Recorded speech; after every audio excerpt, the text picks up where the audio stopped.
days, but I felt fine. I was ready to go play some ball the minute after I got hit. Jeff Allen, former Kansas City Chiefs guard. The natural progression of a veteran quarterback, and that's why I made the decision so much easier for the Chiefs to let go of Tyreek. Brandon Jacobs, former Giant running back. We can win the division. I mean, we got Philly out, which I'm not overly impressed with right now. I think the Giants are the best thing our division has to offer. He's the head coach of App State, Coach Sean Clark. We're in Boone, Carolina. I don't care who you are. Put a pair of old cutoff shorts on, Luke Holmes t-shirt, and a camouflage hat. Go have a good time like the rest of them. Listen in to ESPN Radio, weeknights and weekends on Sports Radio, 1150 and 93.7 FM. T-Mobile 5G home internet is here, bringing you a fast, reliable choice in internet for only $50 a month. No annual contracts, no equipment fees, no yearly price hikes, and setup only takes 15 minutes or less. With T-Mobile 5G home internet, you get fast, reliable Wi-Fi on America's largest 5G network, all for just $50 a month. It's that simple. And with T-Mobile Price Lock, we guarantee we won't raise the price of your rate plan. T-Mobile's here in your neighborhood, and we've got you covered. Get home internet from America's largest 5G network today. Visit your local T-Mobile store or go to T-Mobile.com/Wi-Fi to check availability. 5G home internet availability limited. 4G options also available. Qualified accounts include regulatory fees and price. $5 more a month without autopay. Price lock for qualifying monthly rate for data service. See details at T-Mobile.com/Wi-Fi. Don't miss the George Bush Presidential Library and Museum Storytelling Program Safari in South Africa on October 12th at the Annenberg Presidential Conference Center. Join storyteller Cindy Owens, Blinn history professor, as she takes you on this interactive virtual safari to discover the land, animals, and other wonders of South Africa. Your virtual journey will take you through Kruger National Park, which is famous for having all the big five of the African varieties of animals. For reservations, please contact bush.education@NARA.gov.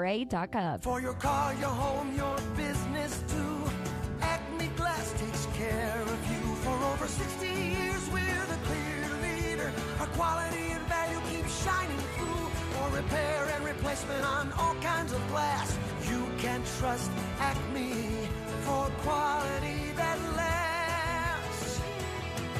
Where quality and value keep shining through, Acme Glass, we're the clear leader. In Africa, 5-year-old Chiru has no choice. She and millions like her must walk miles every day for dirty water. But together, we can end their walk by providing clean water close by. Instead of spending hours walking to get water that makes them sick, girls can be in a classroom that expands their minds, and moms will gain back time to care for their families. Sons and daughters can grow up strong, finally free of sicknesses caused by dirty water. At World Vision, care about clean water runs deep. Deep enough to reach one new person with clean water every 10 seconds. Because every child, every person, everywhere deserves clean water and the chance to rise to their full potential. It's true. When you just add water, you change a life. Learn more at worldvision.org. Spend your mornings with Keyshawn, J. Will, and Max, powered by WC Tractor on Sports Radio 1150 AM and 93.7 FM. This is KCNE College Station, Bryan. From WTAW, I'm Chelsea Reber with a news update on the Zone. Threats of shootings at 2 Bryan ISD schools lead to arrests of 2 juveniles this week. According to Bryan Police, the first incident was September 23rd when authorities were made aware of a circulating Snapchat message about a shooting threat at Davila Middle School. The threat was determined to not be credible, and a 12-year-old student whose message accused another person of the shooting was arrested on Tuesday. 3 days later, authorities were notified of a text message referencing a shooting at Rudder High School. A 15-year-old was identified and arrested Tuesday on a warrant for making a terroristic threat. BISD says that mental health services have been provided to that student. Texas A&M President Catherine Banks gave her first State of the University address yesterday afternoon. The president discussed student support. To assist students with the cost of education, we're embarking on a scholarship campaign with a goal of an additional $100 million over the next 4 years. Also, over the next 4 years, President Banks says through faculty retirement, replacement, and new positions, they will hire over 500 faculty members. Pink Alliance, Brazos Valley's advocate for breast health and cancer support, held its 19th annual Surviving and Thriving Luncheon yesterday. This year's featured speaker was Olympic high jumper Shantae Lowe. My message is this: you have already chosen to be survivors. Let's jump up and raise the bar to the point that we are fighting and thriving. Hear the entire interview with Lowe at WTAW.com. Friends of Chamber Music kicks off its 27th season tonight at Rudder Theater. Elena Reese is their artistic director. I am super excited about this concert, not because it is an opening night for us, but because we are bringing a superstar of classical jazz. Reese says that superstar is 22-year-old Samara Joy, who she describes as a first Gen Z jazz star. Tonight's concert starts at 7. Tickets are online at boxoffice.tamu.edu. I'm Chelsea Reber on The Zone. Start your sports day with Keyshawn, J. Will, and Max, powered by WC Tractor. Weekday mornings from 5 to 8 on 1150 AM and 93.7 FM. Or just tell your smart speaker to play Zone 1150. WC Tractor is your local award-winning Kubota and New Holland dealer. Call them with your questions at 1-888-8-TRACTOR. That's 1-888-8-TRACTOR. Or check them out online at WCTractor.com. Rise and shine. Weekday mornings from 5 to 8 with Keyshawn, J. Will, and Max from ESPN Radio. Powered by WC Tractor. Here on The Zone. What are you looking for when you need a lawyer? I'm Hunter Shurtleff. I help my clients identify the legal issue and use my 25-plus years of trial experience to solve the problem. I'm selective in what cases my firm takes so I can provide the best legal services, and you get to talk to me, not an assistant or receptionist. Whether it's in the courtroom or the boardroom, find out how Shurtleff Law can help you or your business. Go to bcsattorney.com. That's bcsattorney.com. Good morning, sports fans. I'm Zach Taylor with your Aggie Sports Minute on The Zone. This Sports Minute is brought to you by Hilco Metal Roofing and Supply. Call 936-825-0500 or click HilcoSupply.com. Number 17, Texas A&M football faces another big test this week as it hits the road for Mississippi State. Now, the Bulldogs and their air raid offense got the better of the Aggies last year, but defensive back Tyreek Chappelle thinks he has the winning formula. It's pretty much all just communication, and we got to have a great tempo lining up because we know the air raid, like they beat us last year like that. So this year we got to make sure we just have a better tempo and better eyes as well. A&M boasts the 10th best passing defense in the country, while Mississippi State has the 7th best passing offense. Kickoff is Saturday at 3 o'clock in Starkville. The Zone Game Day Show, brought to you by TexAgs.com, gets underway at noon right here on The Zone. A&M women's soccer is on the road tonight, paying a visit to number 12 Arkansas. Coach G. Guerreri on the showdown with the Ladybacks. Fayetteville is different than other places. I mean, they're very much a high-pressure, chaotic experience. And so, usually the more mature you are, the older you are, the better you can handle that type of situation. G and the ladies are still in search of their first SEC win of the year. Teams take the pitch at 6 o'clock with coverage beginning at 5:45 on Gospel 97.3 FM. And that's been your Aggie Sports Minute, brought to you by Hilco Metal Roofing and Supply. On The Zone, I'm Zach Taylor. Do you love Aggie football? The Louis Bellina Show, presented by B&B Automotive and Superior Auto Service, two remarkable businesses, one great family. We love Aggie football, too. Every Monday at 2, it's Aggie Football Media Day. Jimbo Fisher live, thanks to T-Mobile. And every Wednesday, we listen into the players. Also, thank you, T-Mobile, the official 5G provider of the SEC. Check in with the Louis Bellina Show weekdays, 11 to 2. If I'm going to do this, I'll need my news team at my side. News team, assemble!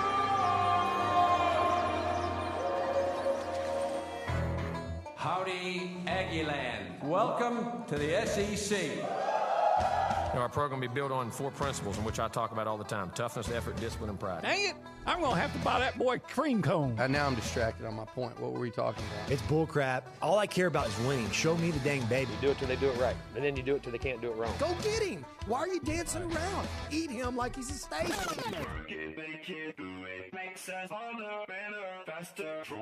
He fits what TexAgs Radio is about. He fits into what the listeners are going to want. He's a pro on every level. That's how long I've been on ya. It's Nuño and the crew on TexAgs Radio, right here on Sports Radio 1150 AM and 93.7 FM. The Zone. You know how long I've been on ya. These Prince was on Apollonia. Well, good morning, everybody.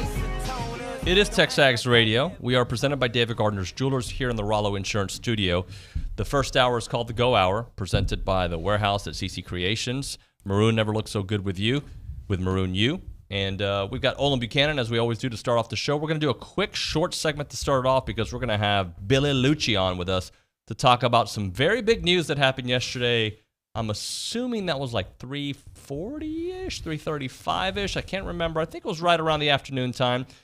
David Hicks chooses Texas A&M, and people in Norman and all around Oklahoma are shocked. Oh, gosh, those Okies, they get so bent out of shape about things. I guess when you've been consistently getting beat in recruiting by Texas A&M, it starts to make you crazy. You went through some of the list earlier. Well, just off the top of my head, they thought they had Gabriel Brown-O'Dindy. Nope. David Hicks, L.B. Overton. Yep. And Bryce Foster. And there's probably some more I'm just not thinking of right off the top of my head. Yeah, we're going to talk to Billy in about, 9 or 10 minutes. I will tell you this. I listened to a Oklahoma podcast, and I'm going to allow Billy to speak on it. But let me just tell you that I'm proud of this company, the way we handle our business, and we don't start throwing out fake journalism thoughts of why a player went a certain place because they're trying and calling players names and questioning their manhood by reporting information that turned out to not be true.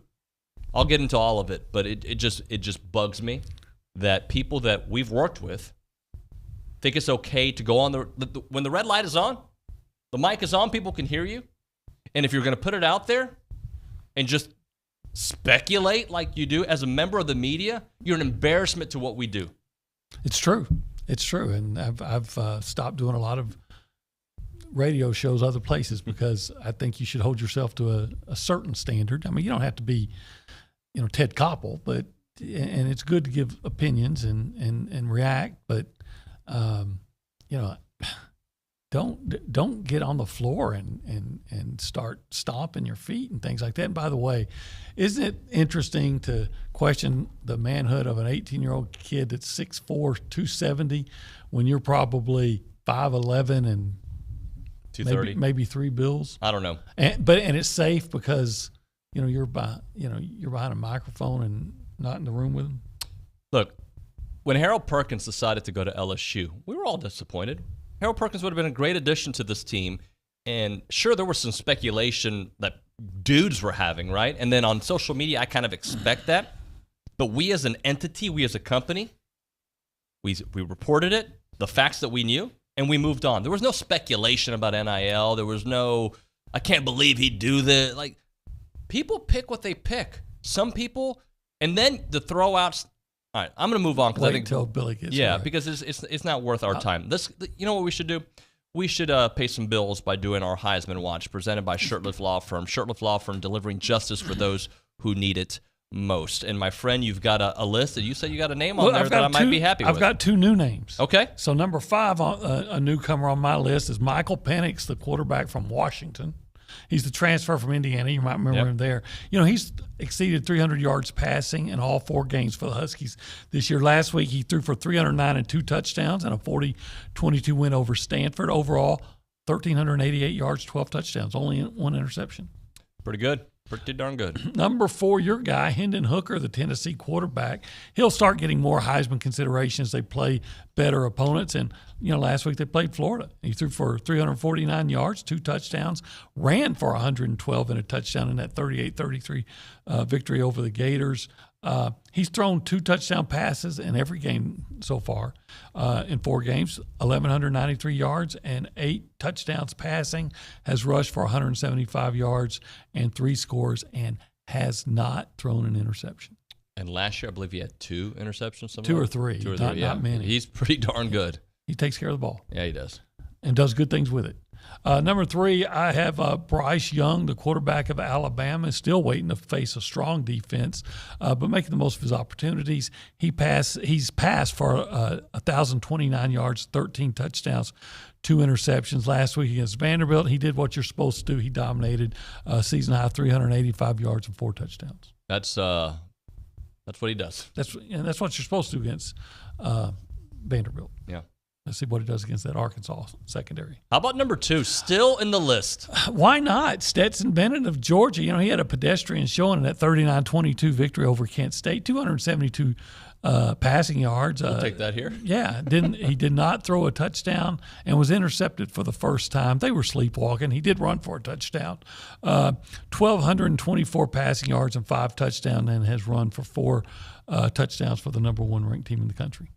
And number 1. Yeah, I think they're starting to get a little bit of separation in the race. I don't know if you agree, but I'm going with number 1 still, C.J. Stroud, the Ohio State quarterback. He had 281 passing yards and 5 touchdowns in that blowout victory over Wisconsin last week. It was 3rd consecutive game he's thrown at least 4 touchdown passes on the season, 1,222 yards and 16 touchdowns while completing 70.5% of his attempts. What will it take for Devon to get in that top 5, for your top 5? A couple more. A couple more big games like he had? Look, have a big game this week and a win.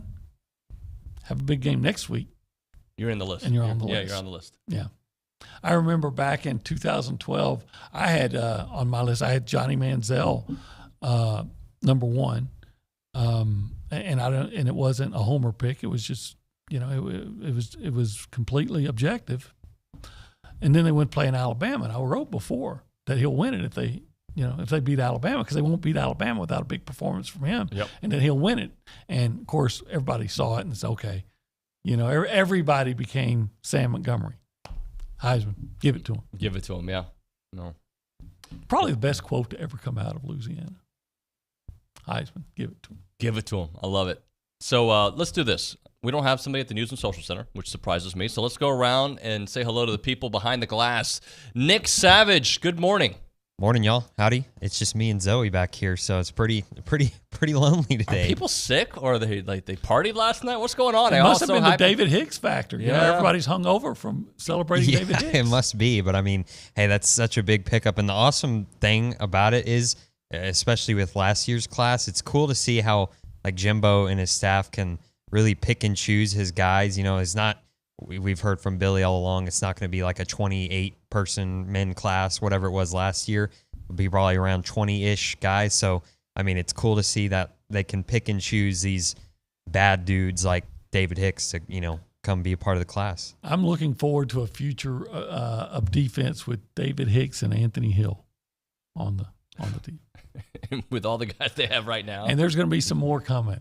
Hey, so here's a message on the YouTube, and then we'll hit a break. It says, everybody talks smack about other schools. You guys whine about everyone. You want A&M that wants A&M to fail. You guys get paid to pump up Aggie football, and that's okay. Just win, and it's all good. I don't know what you're saying there. I don't want Texas ever to win. You're right. I don't. That's the fan in me talking, right? But I'm not reporting bad information about the University of Texas or Oklahoma or Clemson. I don't speculate when I report on anybody, A&M included, any school. When I worked at a previous job, I had to be. I wasn't allowed to pick sides, right? Same. So that's not the truth. You can whine, but I'm talking about the reporting and the innuendos, and so that's where I have a problem. Saying things that have not been confirmed, that you don't know to be true as fact, is the problem. Sliced bread? We had Clay Travis on back in 2013, and he was accusing Ole Miss of cheating. And I said, wait a minute. Just like I asked Saban, what evidence do you have? Because unless you have something concrete, you should never just come out and say someone's cheating. Well, it turns out, it was true. It was true. But at that time, all he had was, Ole Miss can't recruit like that. Well, maybe you can if you have a dynamic coach. Well, they couldn't. But until you have the actual evidence, before you have something concrete, I don't think you should report something and call it and make it sound like you're reporting a fact. Yeah. 100%. Let's hit a break here. We'll come back. We'll talk to Billy. Excited about what this D-line could look like here as it moves on, and a guy who could probably start playing right away as well. You've seen it here on this team before. You're going to see it again. We are talking Heritage Films right now. Chance McClain's company. They make documentary films. Love to see what he could do with this whole David Hicks story, right? Following around the Hicks family, getting into that would be a really good 2-hour documentary. Maybe TexAgs to jump all over that. It's a cool thing. But I'll tell you, that's what Chance does. He tells stories. He tells documentary stories about your family, your parents, your name, your legacy. He'll do it at a reunion, at a party. He'll do it just set up an interview and go to your house, bring in the crew, the entire thing. He does such a wonderful job. Very creative guy who's done Broadway musicals. He's done movies nominated for awards. Got on the red carpet shows in Los Angeles. Started a radio station. He's a good old boy who does great work, and he tells people stories. It takes about 8 to 10 weeks, and we're talking a cinematic documentary-type movie, first-class stuff. Slave to the process. He wants to get it right. The website is yourheritagefilm.com, yourheritagefilm.com. 713-893-8341, 713-893-8341. I'm Chelsea Reber with your community calendar on the Zone. 5 alumni and supporters of Blinn College will be inducted into the Blinn College Alumni and Friends Association's Hall of Honor during a ceremony on Friday. The ceremony will be held at 11:30 a.m. in the Janice Sneed Banquet Room in the Brenham Campus Student Center. The Texas Lions Camp Fall Festival is Saturday, October 1st at Santa's Wonderland. Activities include live music, a car show, and a free kids zone. Proceeds benefit Texas Lions Camp. Visit tlcfallfest.com for more information. Aggieland Fly Fishers is sponsoring a family-oriented fly fishing festival on Saturday, October 1st at Milliken Reserve. All proceeds benefit the nonprofit Good Fly that conducts free fly fishing workshops to reduce stress and anxiety. Purchase tickets at aggielandff.org. Mississippi State Saturday starts at 12 with the Zone Game Day Show brought to you by TexAgs. Join Dusty, Bryce, and Louie from noon till 2. That's your community calendar. I'm Chelsea Reber on the Zone. Here's Brad Beard of Intercon. When we started Intercon in early 1991, we were well aware that we would be competing with some companies that use unscrupulous techniques to make a quick sale, such as bait and switch, or 40% off if you commit today, or misleading, incomplete quotes. Intercon's practice is to be completely honest and encourage prospective customers to talk to our former customers. We've encouraged customers to get multiple quotes. We are confident and proud of our value proposition for windows, glass, and solar screens. We never want anyone to rush into a decision they will regret in the future. Just remember, warranties are only as good as the people who provide them and are servicing the area when situations arise. This is our home and only marketplace, and we will protect our home turf. You've probably heard the saying, the buck stop here, and that is with me, Brad Beard, president and co-owner of Intercon LLC. Whether you have new construction or an existing home, let the fine folks from Intercon help your home energy efficiency year-round. Call Brad Beard of Intercon today at 823-3639. That's 823-3639. Come experience the Warehouse at CC Creations, the world's greatest Aggie shopping experience. With 28,750 square feet, the Warehouse at CC Creations is the Guinness World Records title holder for the largest collegiate merchandise store in the world. We are your one-stop shop for your entire family to stock up on Aggie apparel and gifts. Shop in-store 7 days a week or online at thewarehouseatcc.com. Keep the tradition. Shop the Warehouse, located at 114 Holloman, just 1 mile south of Kyle Field. After each and every Aggie home game, let's talk about it. Join me, Louie, and Dusty for the Zone Call-In Show. It's brought to you by TexAgs. 30 minutes after every A&M home game, we take your calls for about 2 hours. Game day all Saturday long on the Zone is brought to you by Brazos Valley Floor and Design, Gage Gandy Bail Bonds, Malik Heating and Air, T-Mobile, and Big Shots Golf Aggieland.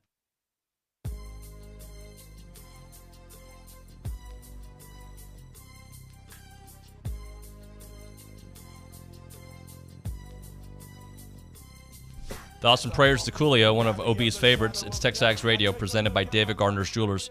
Here in the Rollo Insurance Studio, it is the Go Hour, presented by the Warehouse at CC Creations. OB, let's go straight to the hotline. Billy Lucci is there to talk about David Hicks picking Texas A&M. What's up, Gangster's Paradise? What are you doing? Nuño. Greetings. Well, doing good. I was, like you, I made a little quick run down to Houston yesterday, and we sent Bronny to Katy. Contrary to what the OU I say fans, it's actually the OU quote-unquote professionals were saying, was contrary to what they thought. We actually knew for at least long enough to get Bronninger down there to Katy to cover the commitment. So this whole 10 or 30-minute theory didn't hold a whole lot of water. But Bronny was in Katy. You and I were in Sugar Land. David Hicks to Texas A&M. The OU fans, I was going to read you guys a quote. Kind of sums up yesterday for OU. This is a tweet from a guy named Mr. Pilkington. The entire OU fan base on Twitter is about to be petty AF. You can ask Anna Rosa what that means, or you guys can figure it out yourselves. About to be petty AF in about 3.5 hours, and I cannot wait to get this party started. Hashtag Hicks to Norman. The only thing right about that is the part about OU, the OU fan base being petty. But that kind of sums up yesterday from the OU side. The party was in College Station. The party was in the Bright Complex because what Jimbo Fisher and the Aggies did was not only land the best D-line prospect probably in the country, for whichever ranking you want to subscribe to. He's as good as there is in America this year.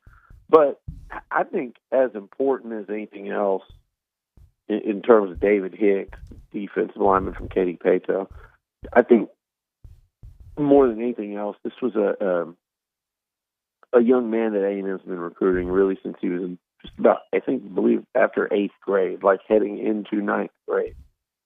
You know, that matters. Those are guys you want to get because you know everything about said player. They know everything about you and your program.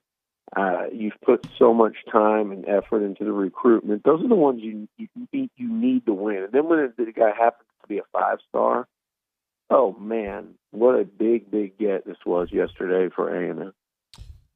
Talk a little bit about that relationship because I know it started a long time ago, and this is something that didn't happen overnight. This is a guy who spent a couple weekends here in town during games and spent significant hours recently with the A&M staff. Yeah, no, and that's ultimately, it was surprising how much OU, how confident they were it was a done deal. And I know they had a verbal, silent commitment thing, as they say. How many times have we seen Jimbo Fisher and A&M get prospects that these other programs thought they had in the bag? I mean, we've seen it time and time and time again because they don't give up. They stay in the fight. They don't, there's no turning on the young man after he makes a decision or not even a decision because Hicks didn't announce anything. But after that, when momentum's going against you, when kind of the word on the street is that they're heading somewhere else, coaches like Jimbo, Elijah Robinson, DJ Durkin in this case, Terry Price, they don't blink. They don't turn on the young man. They don't tell him he's making a stupid decision. They don't, break communication. We've seen it time and time and time again. They hang in the fight for the players that they covet and maintain those relationships. And that's why just ask Gabe Brownlow-Dingy, who's here, who was committed to OU and Lincoln Riley, and then the coaching changed. Well, guess what? The Aggies burnt no bridges. And if anything, Brent Venables and those guys did.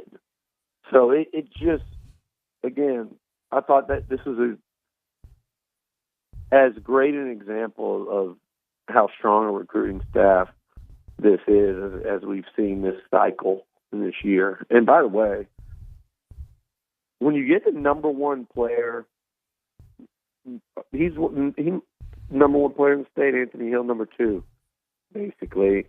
Two front 7 guys, 2 5-stars. That's how you win national championships, as 5-stars in your front 7. We know that. We know that that's how, that's what it takes. And they went out and they've gotten the best linebacker in the country and the best D lineman in the country a year after signing several 5-star D linemen. And they did it at the expense of Texas and OU, a couple of future SEC rivals, and always never went away that they're recruiting rivals. So it just adds to the significance of landing a player like Hicks. You know, when you start to think about who they beat out to get him, what they've done in the front seven, what a devastating blow that is to OU, who felt this pain when they landed LT Overton. They felt this pain when they landed Bindi, like I talked about a second ago. So OU's got to be getting real tired of Texas A&M and D-line recruiting. Hey, Billy, you've done this for, years and years and years, decades. So should Oklahoma have seen this coming when it's my understanding that the last 2 weeks that that David Hicks has visited A&M? Isn't that right? Is that the Miami game? I think it was Miami and App State, actually. All right. I heard he skipped his own homecoming to come to or something like that. But anyway, when he comes to see A&M back-to-back weeks, shouldn't that have been kind of a signal that maybe things were turning? Yeah, they probably should have been, but I think there's a lot of arrogance up there in Norman, not only within that coaching staff, but also particularly the fan base. But heck, they probably thought when he was here for App State that locked him up for good, that it was a done deal. But it went beyond one game with David Hicks. Again, it's the relationships, it's the education, it's the university, it's the stability. I just think they underestimated A&M in this one, and I don't understand why. I guess they probably put so much stock into how many guys A&M signed last year on the D-line and thought, well, that – and we made that mistake. I've been on the other side of that at the start of cycle. Well, A&M's going to have a great shot with this offensive lineman because Mac Brown signed 7 of them last year. So you're going to have a great recruiting tool against him. Well, it's Mac Brown. It's Texas and the momentum they had at that time as a program. You can't discount that. And in the case of A&M, they've played basically every one of these freshmen that's not been hurt has played already.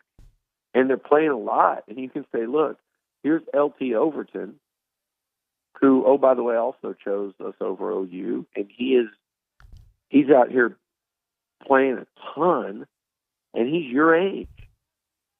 This would be you if you graduated early, and look how much he's playing. That would have been my biggest sales pitch.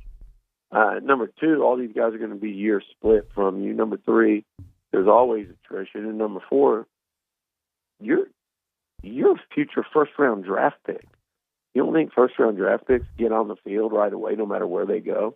What happens at Alabama? What happens at Ohio State? I would have pointed out Clemson. I would have said we played against them when their entire D-line was first and second rounders. And guess who they recruited behind them?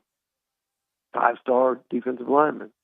They know how this game's played. Don't let them try to scare you with those tactics, because that's not how they operated in Clemson. They just kept stockpiling them, and guess what? All those guys played, and all those guys were really, really good. So that's where A&M is right now, and I think, man, it's a big time get, no matter how you want to cut into it. But more than anything, I think David Hicks is a player and a young man, 5-star on the field, 5-star off the field. I said the same thing about a guy like Anthony Hill, and I'll say the same thing about a guy like Peyton Bowen, who Hicks said yesterday he was going to be one of the guys he really tries to get to A&M.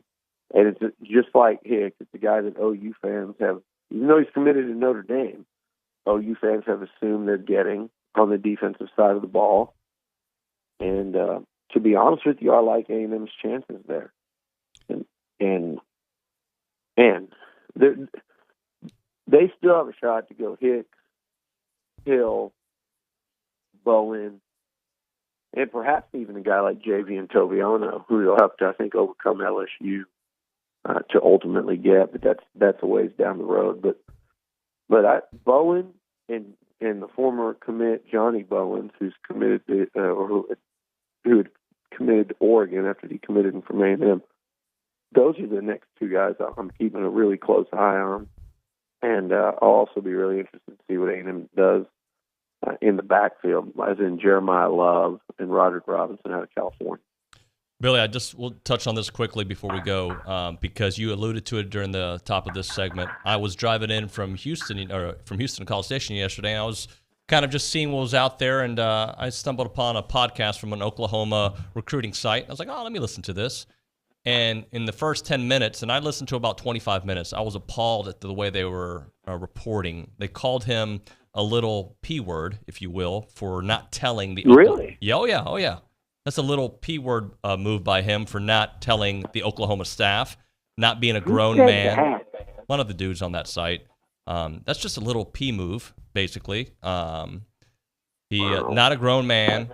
That he reported on the pod that he didn't tell the staff. Later, he reported that he did tell Bates, but the pod is still up. By the way, I heard it again this morning on my way in to write these notes. That he burned a bridge. That he didn't tell him that he was coming to A&M. That he had silently committed, and then he flipped. That something is hollowed to him the way it all went down because the relationship with OU was great. Oddity over the last 24 hours. There must have been other motivations. One of the guys threw out, it was probably 7 figures to get him to come to A&M. And 7, huh? Yeah, and then they also said that he spoke to a coach that said really hard to beat. That a coach said about A&M, really hard to beat them when they want something. More to the quote, but it was about NIL is the way they said it. All these things I heard in about 25, 30 minutes of a podcast, and it just got me thinking. I love the way we report things because we don't speculate on why a kid took a certain school or not, and we went through it recently with Harold Perkins with me here. But I find it weird that grown men who are supposed to be journalists and reporters would actually speculate like that on a podcast. Well, first of all, I get, like, big picture. I get if people want to say, yeah, A&M playing the NIL game, Texas is playing the NIL game, Miami, Tennessee. Do you not think, if you're an Oklahoma fan, that Oklahoma's playing the NIL game? Is Oklahoma, with Brent Venables, who all they do is brag on social media about where their recruiting classes rank, and they're like in the top 5, top 6 in the country right now, with a guy that's never coached a game in his life as a head coach prior to this season, with a guy that just got dusted at home by Kansas State early in his career, a guy that thought Dylan Gabriel was going to be the answer to navigate a college football season. And look, Brent Venables might be a successful head coach. I'm not saying he can't be, okay? And I think he's certainly a fit, and I think fit matters a lot. But do they just think that magically kids are just lining up to go to Norman, Oklahoma? I know OU's history. I respect the hell out of it. But I'm just saying, they think they're getting all these kids away from other top schools that also have a ton of tradition, that have more proven head coaches, that have won more recently. And I'm not, again, like, let's just leave A&M out of this. OU's beaten a lot of programs with rich histories and a lot of recent success and better head coaches to get elite recruits. So they're not playing the NIL game and getting those guys, but if Texas A&M gets a guy, they are. I mean, just be consistent with it and don't be so naive. To me, and don't. I got a text yesterday, an OU fan who's very cordial, and I get along with him fine, but he said, "I'm hearing $4 million for David Hicks," and I'm like, "What? $4 million for one player?" So now, last year's 30-person class, that would have been what, 120 million. We've gone from 30 million to 120 in a year, and I know it's out of control, and that's fine. If people, you just got to get used to it. When everybody loses a recruit now, people are going to say, "Oh, if they're playing the NIL game," people that cover it, like, I hate to say, like, well, there are more important things to him than football, and I hate that. I will be the one, and I'll admit to saying it. I'll say, hey, these teams are playing the game better, big picture wise, and A&M needs to step this up, or they need to, take the NIL thing to another level based on what's happening in some other places. That's one thing. But when a specific kid picks a school and you, first of all, when you throw that direct, oh, he did it only because of NIL. I hate that. The other thing I hate though is when you start taking it personally. That's when I really it's one thing with Harold Perkins when he's lighting an A&M hat on fire. Once that young man did that, to me, when it came to A&M fans, within reason, I'm okay with people that went to the school and are proud of the school and say, man, I don't like that kid. I don't like what he did. I don't, that's awful, and he can go to LSU, like that kind of stuff. 99% of recruits don't do that. The worst thing you're going to get is someone put one hat on and then take it off and put another one on. In the case of David Hicks, he did nothing. And to come out and use the kind of words you just said, David, and it's like what I talked to you about when you and I do these post games, and we always kind of say, okay. And I thought, and it was my one thing, nothing I said after App State did I sit back and go, oh, that was not fair, that was too harsh. But it was the one thing that I said to you was like, man, I think I violated my rule, which is when A&M loses a football game, we got to get behind a microphone and talk about it. And yes, we can break it down and say what happened and be brutally honest if we have to. We want to. But I don't like making it to get on there and sound like someone who was personally wronged and personally offended. And it was an affront to me what happened. And by God, I'm just so put out because, I'm mad right now because of what that football team did to me. Because I deserve better. Like that. That's the one thing I don't want to be like. And so many in the media are, and we're not perfect with that ourselves. But when it comes to a recruit picking another school, the last thing you want to do is get on there behind a microphone or behind a keyboard and make it sound like that prospect personally wronged you. Because how insane and to take a word from Jimbo, how narcissistic a thought, or how entitled a media member, or they always tell us we're a fan side. Oh, look, Lucci's a fanboy and David Nuño's a homer, and look, what is that? To act like that, how insane is that? To say I'm going to really come after this kid because I'm mad at him for not picking OU. I'm mad at him because we thought, based on what we knew and based on what they were saying, that he was going to one school and he went to another. You know how many times that happens to us? And Ronnie and Howell, and I joke with them about it. I always give them a hard time, like when they miss on a guy. They'll do the same to me if I'm like, yeah, I don't think we're going to get him. And then they get, the Aggies get him. It's an ongoing thing. You don't get offended by it. You're covering it. That kid and his family, whenever it's a recruit in question, they are in no way are they beholden to anyone that covers any program to tell them anything, much less to let them in on what's always a very tough decision. That's a family decision. That's between the kid and their coaches and their loved ones. It's just, I get it. Like, I sent Howell to Arkansas to cover a receiver and do a story on him. We did a video, on Isaiah Pena. He flipped to Arkansas. It is what it is. We did the Brandon Jones documentary that Texas fans have had so much fun with over the years. It is what it is. That doesn't lock a kid in. And do I wish we wouldn't have gone and spent that money to cover and given up a day of work for Howell or several days of work for a team to do that documentary? Of course not. But it's not something that, like, damn the kid and damn him and his family for letting us do this and going to Texas or Arkansas. No, come on now. Like, that's amateur hour. But the sad thing is, David, I don't think there's any that you would find any remorse over there at all about that. And I hope people like Peyton Bowen are paying attention. That would be my next sales pitch if I was A&M. I'd have someone collecting receipts on this off social media. Yep.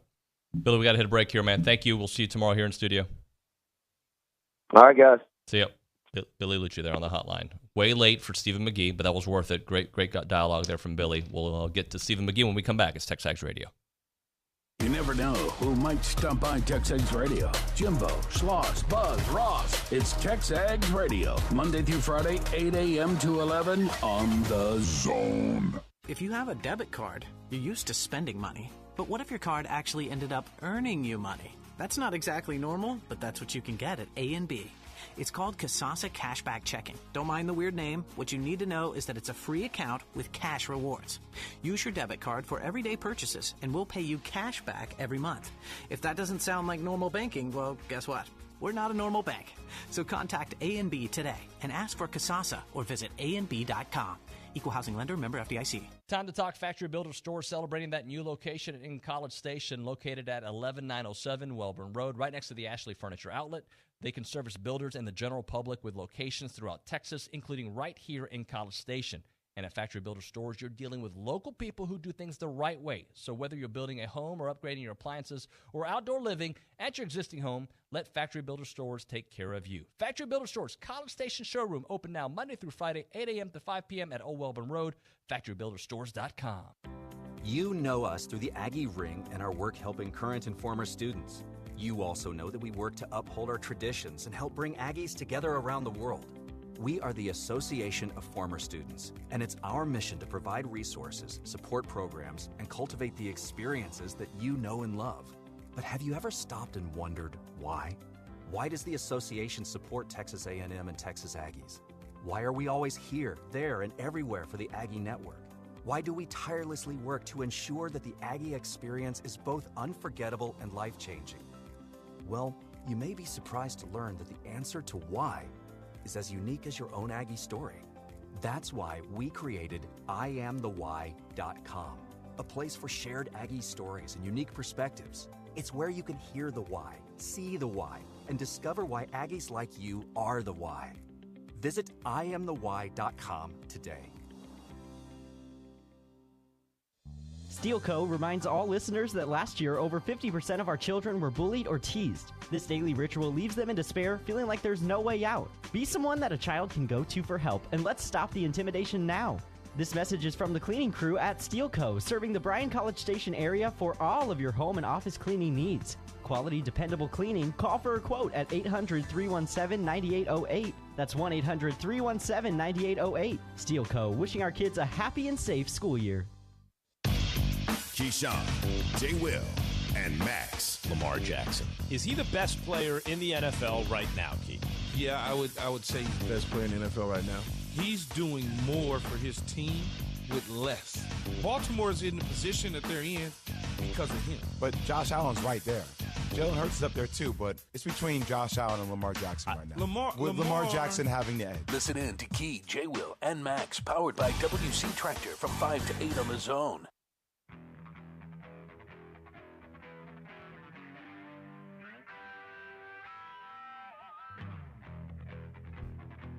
TexAgs Radio presented by David Gardner's Jewelers here. If you want to text the show, you can do that on the A&B text line 979-693-1150. It's the Go Hour presented by the Warehouse at CC Creations. Stephen McGee with us. A little late, but we had some good stuff with Billy there. What's going on, man? Hey, good morning. Good morning to you. Yeah, no, it was good. I was with some buddies at getting some breakfast tacos, and I looked up and I'd forgotten to, so it just worked out. It was the perfect day for it. I sped over here, didn't get a ticket, and managed to spill some coffee and water all over my car, but that happens. Hey, so let's talk about what we saw Saturday. What'd you think of that performance there? The comeback, the falling behind, the comeback, and then finishing it. I think it's a great thing when you can win a football game that you felt like you left a lot of plays out there. And so I think that feels good to me. Like, obviously it wasn't a convincing win and they missed the field goal. But at the end of the day, it's a win, and you love to see your football team be able to grow up quickly and find ways to win those close ones. That's a big step for me.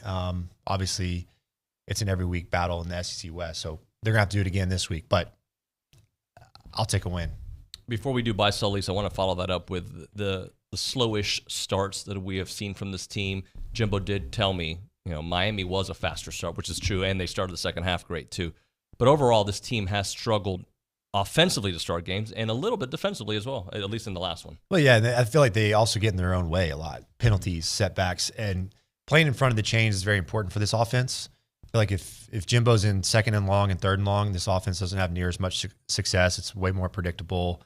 And eliminating these penalties and delay of games, 2 guys moving. We had a first down on an easy naked play last week to the fullback and flat. Like, those little things are frustrating. And so I think they'll be able to clean that up. I mean, those are the things, the types of mistakes that I feel like having a quarterback like Max Johnson has been beneficial already, just in when he's been out there. But there's obviously room for improvement.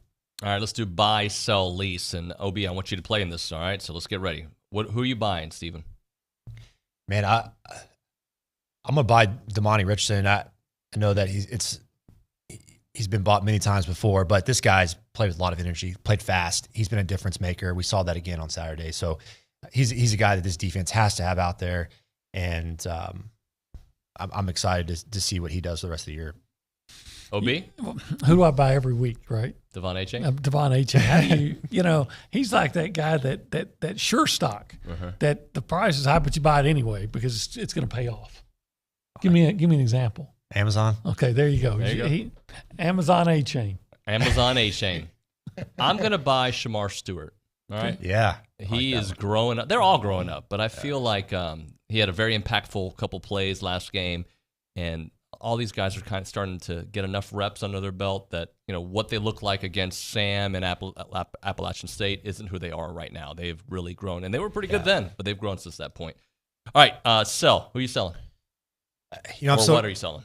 I'm going to sell this offensive line group. I know we kind of beat a dead horse here, but just a little bit too porous, right? And not making steps in the right direction for me, especially in the pass game, pass pro, their ability to pick up twists and pressures. I think they're going to get a lot more of that, 3-man looks that can make their life even more confusing. So until I see it, it's going to be hard for me to buy it. Okay. I'm having to sell the entire passing game. Yeah. Again, you get 150 yards against an Arkansas pass defense that had given up 325 to Missouri State and everybody else, and now you got to do it without Anais Smith. So I'm going to have to sell it at this point. What have I seen that ever tells me that they're going to be dangerous in the passing game? Yeah. I'm selling mistakes to kill drives because we've seen a lot of those first downs. No, holding, nope, illegal pursuit, whatever. Like, there's just too many mistakes that are putting you behind the chains more than you should be. Let's get rid of those, and I think your life will be a lot easier. Leasing. What are you leasing, Steven? I'm going to lease some of these young wide receivers. You'll keep Brown, being able to step up, hopefully, for Anais Smith in the slot. I know there's no replacing Anais Smith. He's a difference maker on and off the field, but I love what I've seen from Keith Brown this year in the limited targets he's gotten. The young tight end right now in Green, and then, of course, Evan Stewart on the outside. So 3 young pass catchers that, to OB's point, we've got to get production out of if we're going to have success. We've got to get more explosive pass plays. Okay. Yeah, I agree. Yeah, I'm leasing the Dyersville Flash, Chris Russell. Yeah. Nice. I loved what I saw from him last week, and if that's who he can be, he really takes some of the concern about the linebacker and alleviates it. But you got to do that more than once. Yeah. So I'll lease Chris Russell. It's a good one. I'm leasing the 3-man front because I've been against it, and I was against it last year against Mississippi State. And I was against it last week against Arkansas. Ended up working ultimately. It worked enough, right? I'm going to go ahead and say it, even though I didn't like it against Mississippi State last year, I think I like it this year because we have faster secondary, and we're not getting the quarterback anyway, so we need more defenders out there against Mississippi State that throws the ball quickly. Yeah, a lot of underneath guys in coverage. It's dropping 8 helps a lot on those underneath crossing routes, passing that stuff off, which we've seen be a problem for our team, especially against Miami. Yeah, and one of the biggest issues this team has had defensively has been stopping the run. Mississippi State doesn't run the ball that much, so they run it in a weird way. Their pitches are all overhand. Yeah, they call it a pass overhand pitch, screens, and. By the way, speaking of 3-man pass rush, which I hate, as a quarterback, if they drop 8, but you got 6 and 7 seconds, aren't you pretty confident you're going to find somebody? Yes, but the advantage of a 3-man front, I will say, is that it is much more difficult for offensive linemen to communicate and block well. There tends to be more bust. It's the looks both in the run and pass schemes are much more complex than a 4-down front. Yep. And if a guy shifts 1 foot, it changes everything. Doesn't have to be a 4-man front. I just don't like a 3-man pass rush. Yeah. I don't care who the 4th guy is or where he's coming from. Yeah, I hear you on that. Yeah, so bringing a backer and doing some different twists. And yeah, I mean, definitely, if you're not getting home with 3, then eventually you're going to have to bring 4. I love 3-man fronts when you're bringing those overload pressures to OB's point, yes. All right, we got to hit a break here. Right now, caller number 1, we're going to give you a free car wash from Aggieland Express Car Wash in South College Station off of William D. Fitch and Greens Prairie. Aggie owned and operated with the friendliest staff and a personal touch. They offer a monthly membership, but we'll give the first caller a free car wash right now from Aggieland Express in South College Station. I'm Chelsea Reber with your community calendar on the Zone. Help support the Never Forget Garden Veterans Memorial by participating in the 21 Steps event. On Saturday, October 15th, run or walk the half-mile path in the Brazos Valley Veterans Memorial with guides available at monuments. More information is on their Facebook page, NFG Veterans Memorial. The Pizza for a Purpose drive-through dinner is a Rotary Club of College Station fundraising event on Sunday, October 16th at Napa Flats. For $40, a pizza for 2 and a bottle of wine or non-alcoholic alternative can be picked up between 4:30 and 7:30 p.m. Now on display at the Brazos Valley Museum of Natural History, Checkered Past, the story of board games. Visit brazosvalleymuseum.org for more information. You can hear the Aggies take on the Bulldogs this Saturday, starting with the pregame show at 2 and kickoff at 3 here on Zone 1150 AM and 93.7 FM and online at radioaggieland.com. That's your community calendar. I'm Chelsea Reber on the Zone. Here's Brad Beard of Intercon. Replacement windows, like other major purchase items, will at some time in the future need service, whether warranty or not. If you purchase your replacement windows from Intercon, you'll just phone our local number and we'll take care of your issue in a prompt and professional way. Every one of Intercon's personnel who answer the phone will know how to involve the right people to find a solution. With Intercon, you won't spend hours manipulating through an automated phone tree. If you consider purchasing your replacement windows from another window source, a good exercise would be to call the service department of the other company. You might come away thinking it'd be better to put your trust in a local company with a solid and well-established reputation. Ask your friends and colleagues about the customer experience they had with Intercon. We are proud of our track record and our commitment to long-term customer service. Trust Intercon, a family-owned local business, with all of your window needs. Whether you have new construction or an existing home, let the fine folks from Intercon help your home energy efficiency year-round. Call Brad Beard of Intercon today at 823-3639. That's 823-3639. Hey, we're here with Jason Rollo. What makes Rollo Insurance so unique? Well, we're a business ourselves, and we grew from a notepad. And when you come from the perspective of doing it yourself, I think you understand what business owners face, because we face the same things. Technology needs, dealing with those who are clients, as well as dealing with employees, agents. We understand because we're in the same boat, and that gives us a unique perspective in dealing with people and trying to help them. Visit them at their headquarters in College Station or online at rolloinsurance.com. Gotta be connected with The Zone. Follow us on Twitter or Instagram at The Zone 1150. Like us on Facebook at The Zone 1150. Programming alerts, prize updates, scores from games all across Brian Broadcasting, contest news, and more. Connect with us and always be in the know. Can't remember what team is playing on what station? When are they giving away what? And when is the coach on the show? Follow us on Twitter or Instagram at Zone 1150. And be sure to like us on Facebook at Zone 1150. And always be in the know.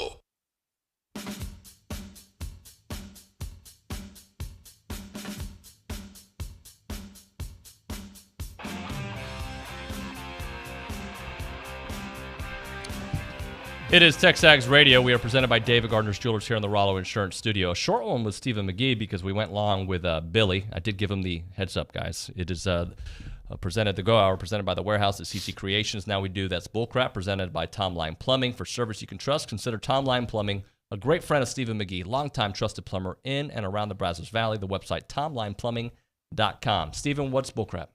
Well, I'll just piggyback in lieu of our big commitment. The fact that other teams or schools, whenever they lose out on a commit, act as if the only reason why a player would come to A&M is because we're paying them so much more money than what their schools are, or they act like they aren't involved in the NIL deals. Like that is bullcrap to me. Don't get mad at us that we're playing the game well, though. I think the numbers that get tossed around are ridiculous. Like I don't think these guys are getting near what people think they are. Right. And the majority of them probably aren't getting paid much at all to come here. So to me, that's bullcrap. It's ridiculous. A school like Alabama is paying players, Georgia, and when they lose a recruit to A&M, that's their own fault. They're playing the same game we are. Yep. Yeah, OU was paying players before you were allowed to. Exactly. That's been proven. My era. That's been proven. That was the Bomar Peterson Big days. Red, Big Red import. So my bull crap is going to Mississippi, and Brett Favre in particular. Maybe you've seen the story.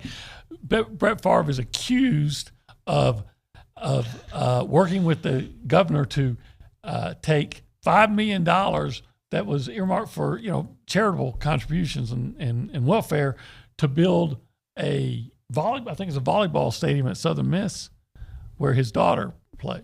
Right. I'm like, hey Brett, why don't you just pony up the money? He made a little money. If in fact those accusations prove to be and he true. got $1 million to go speak as well, didn't he? Yeah, so just go take 5 speaking engagements and go build it and pay it off. OB, I'm going to follow up on Steven about the way people from Oklahoma are talking about it, but mine's directed at the media that are throwing out these accusations and on the air and on Twitter reporting bad information. You got to own it. You got to apologize when you make a mistake and not just, it is what it is. No, you got to fix it. And the other thing is, we're going to Jackson, Mississippi, which that's bullcrap.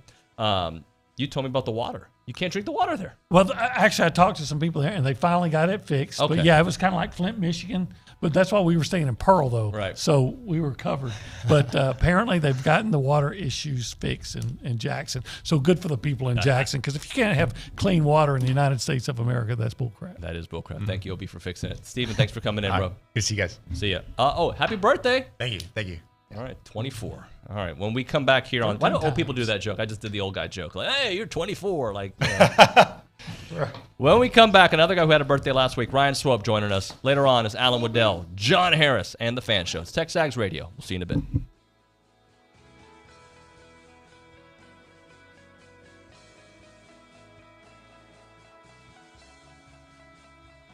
There's something special happening in College Station. Because there ain't a better place to go to school and play ball. We don't like it, we're coming on. Get used to it, all right? We ain't going nowhere. Bring the noise, 12th man. This is our time. Join us Saturday. The Aggies visit Mississippi State. Our coverage begins at 2 on your home for Aggie football, the Texas A&M Sports Network. Listen to Aggie football on 1150 AM and 93.7 FM. Online at radioaggieland.com or tell your smart speaker to play Zone 1150. Vehicle accidents are stressful enough. You don't need someone showing up at the scene trying to pressure you into letting them tow away your vehicle. Call your roadside assistance provider or insurance company for towing company suggestions, or consult with police on the scene. And always have the price and terms in writing before you let them hook it up. If you suspect fraud, call us at 1-800-TEL-NICB or visit www.nicb.org. A public service message from the National Insurance Crime Bureau. We love beer, steak, Aggie football, and your community. Hang out with Louis Bellina, weekdays 11 to 2 on the Zone 1150 AM and 93.7 FM. This is KZNE, College Station Bryan.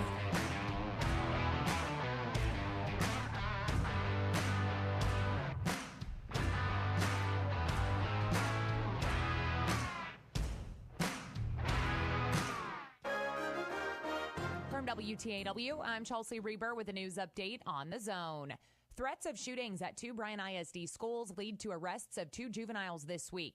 According to Bryan Police, the first incident was September 23rd when authorities were made aware of a circulating Snapchat message about a shooting threat at Davila Middle School.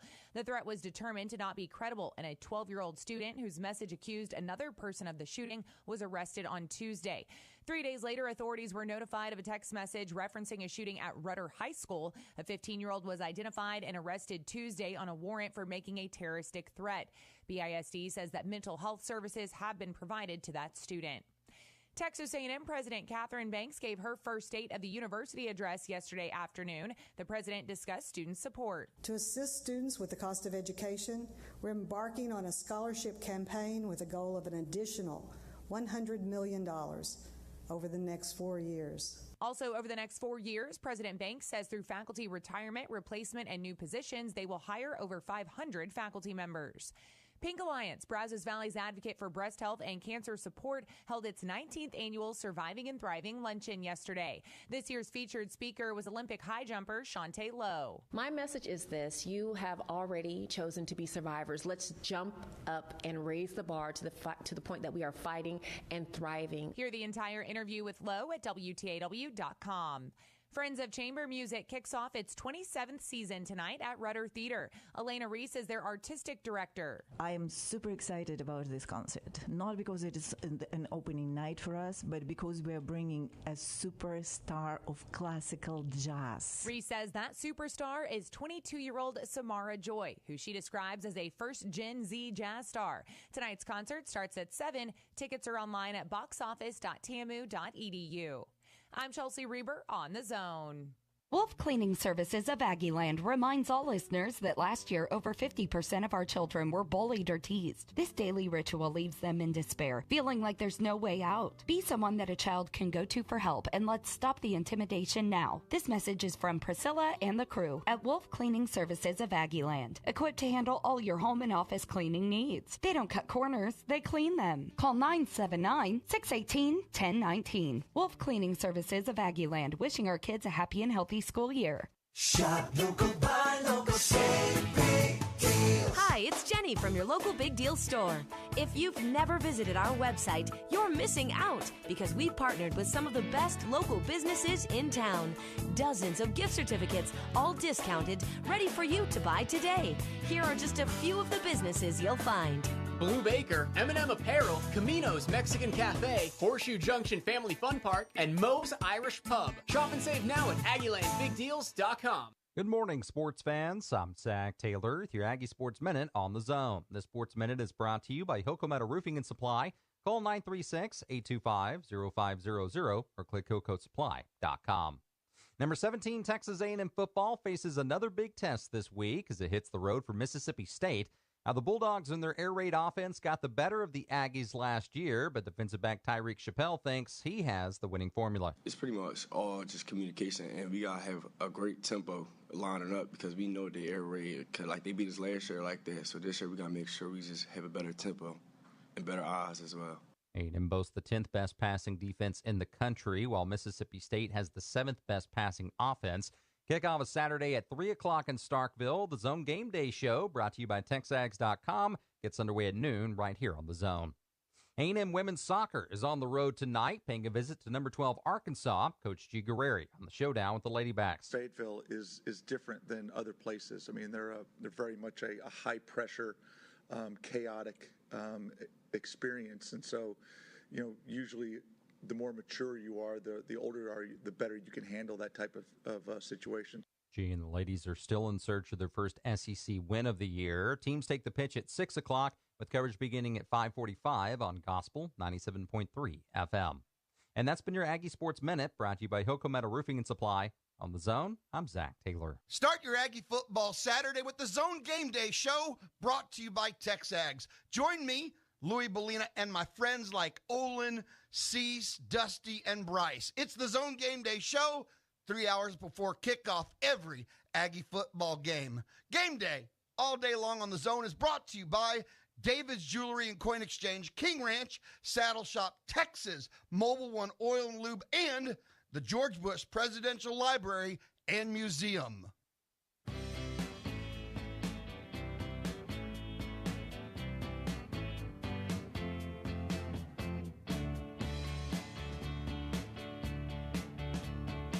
And we're back. TexAgs Radio, presented by David Gardner's Jewelers here in the Rollo Insurance Studio. Let's go straight to the hotline. By the way, if you want to text the show, I haven't done that enough, you can text us on the A&B text line, College Station branch of the Amarillo National Bank.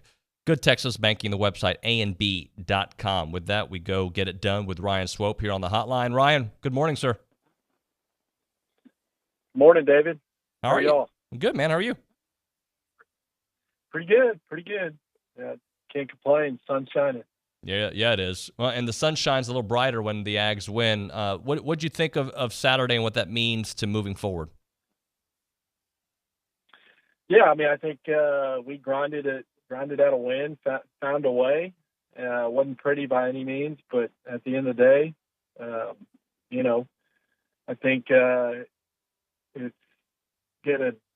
Obviously, we've got a quarterback in there with two big wins under his belt now, and that's just it's something for him to build on, So it's only going to get better when you win games. He'll start slinging it more confidently and standing back there, and collectively as a group, it just gives us a spark of energy moving forward. So all in all, there's a lot to clean up, but we'll take the W. So Jimbo has said the offense is close. Do you feel like it is close to having a breakout kind of game? Oh, close. I wouldn't say we're close. I mean, I don't even think we're close to average, unfortunately. There's a lot to improve on. I do think that there's some things that they did really well this game that, running the football. Number 6, he's been incredible. He shows up every day. So that's a guy that he's dependable, and we need to continue to keep feeding him the ball, but I don't think we're close yet. I don't see that. I still think that there's some things we need to clean up, clock management, and then just the self-inflicting wounds that are killing drives, penalties, stuff like that. Now, I will say, we didn't turn the ball over, so that that's a plus. But yeah, we still got a little ways to go, I think. And then obviously losing Anaya has really hurt us. That doesn't help anything. Yeah. Ryan, so when we look at this big stretch coming up, this Mississippi State, the very first SEC roadie, then you've got Alabama the week after. I feel, and I'm not making groundbreaking journalism here, but I feel like this stretch right here could define the season. If they get split, if they win 2, if they lose both, I mean, it puts you behind the 8 ball. Yeah, I think we're going to learn a lot about our football team. I mean, especially you go on the road in the SEC West and you play these teams and these venues. We're going to find out who we are, and I mean, it's going to be a tough little stretch here. And I think that these guys mentally and physically just need to get ready to go play Texas A&M football, and these are good teams and they're coached well, and so at the end of the day, I just our defense has played so well, I think, and you can only lean on them so much. So our offense just got to start clicking. Just some explosive plays. I will say I love how Jimbo's running. When you run the ball effectively, it really opens up, the play action game, 1st and 10. And I think that,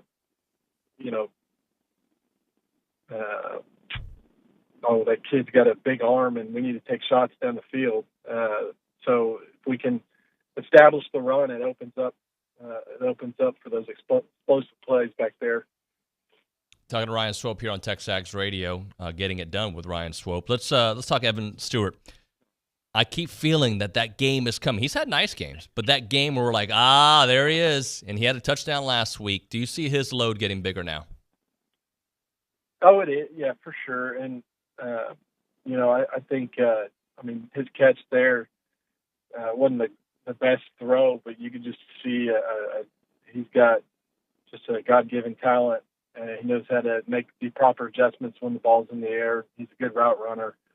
I think his future's bright, and we just need to figure out ways to just get him more involved in the game plan, especially now that Nice is out. I think that that Evan Stewart, this is his receiving core, and moving forward, I suspect we'll see a lot more of him. Ryan, who got it done last week?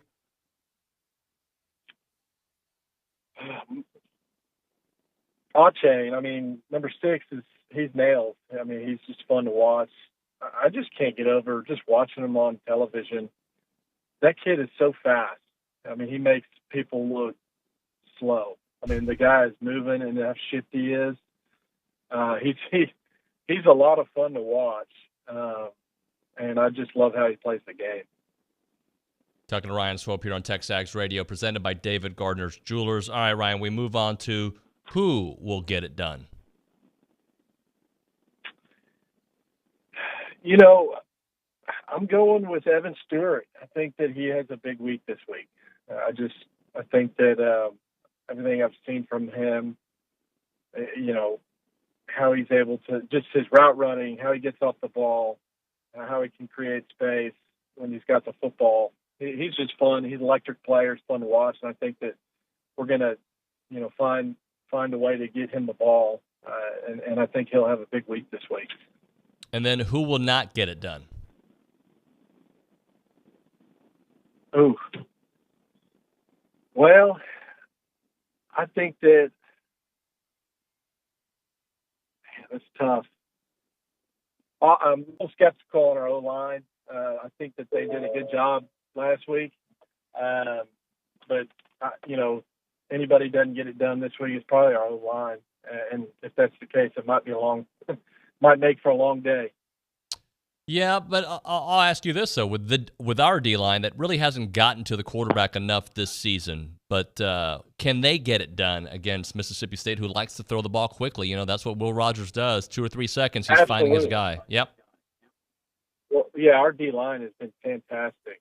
And honestly, our entire defense has been fantastic. I just love how they play, how they swarm to the football, they create turnovers, and they look like they're having fun.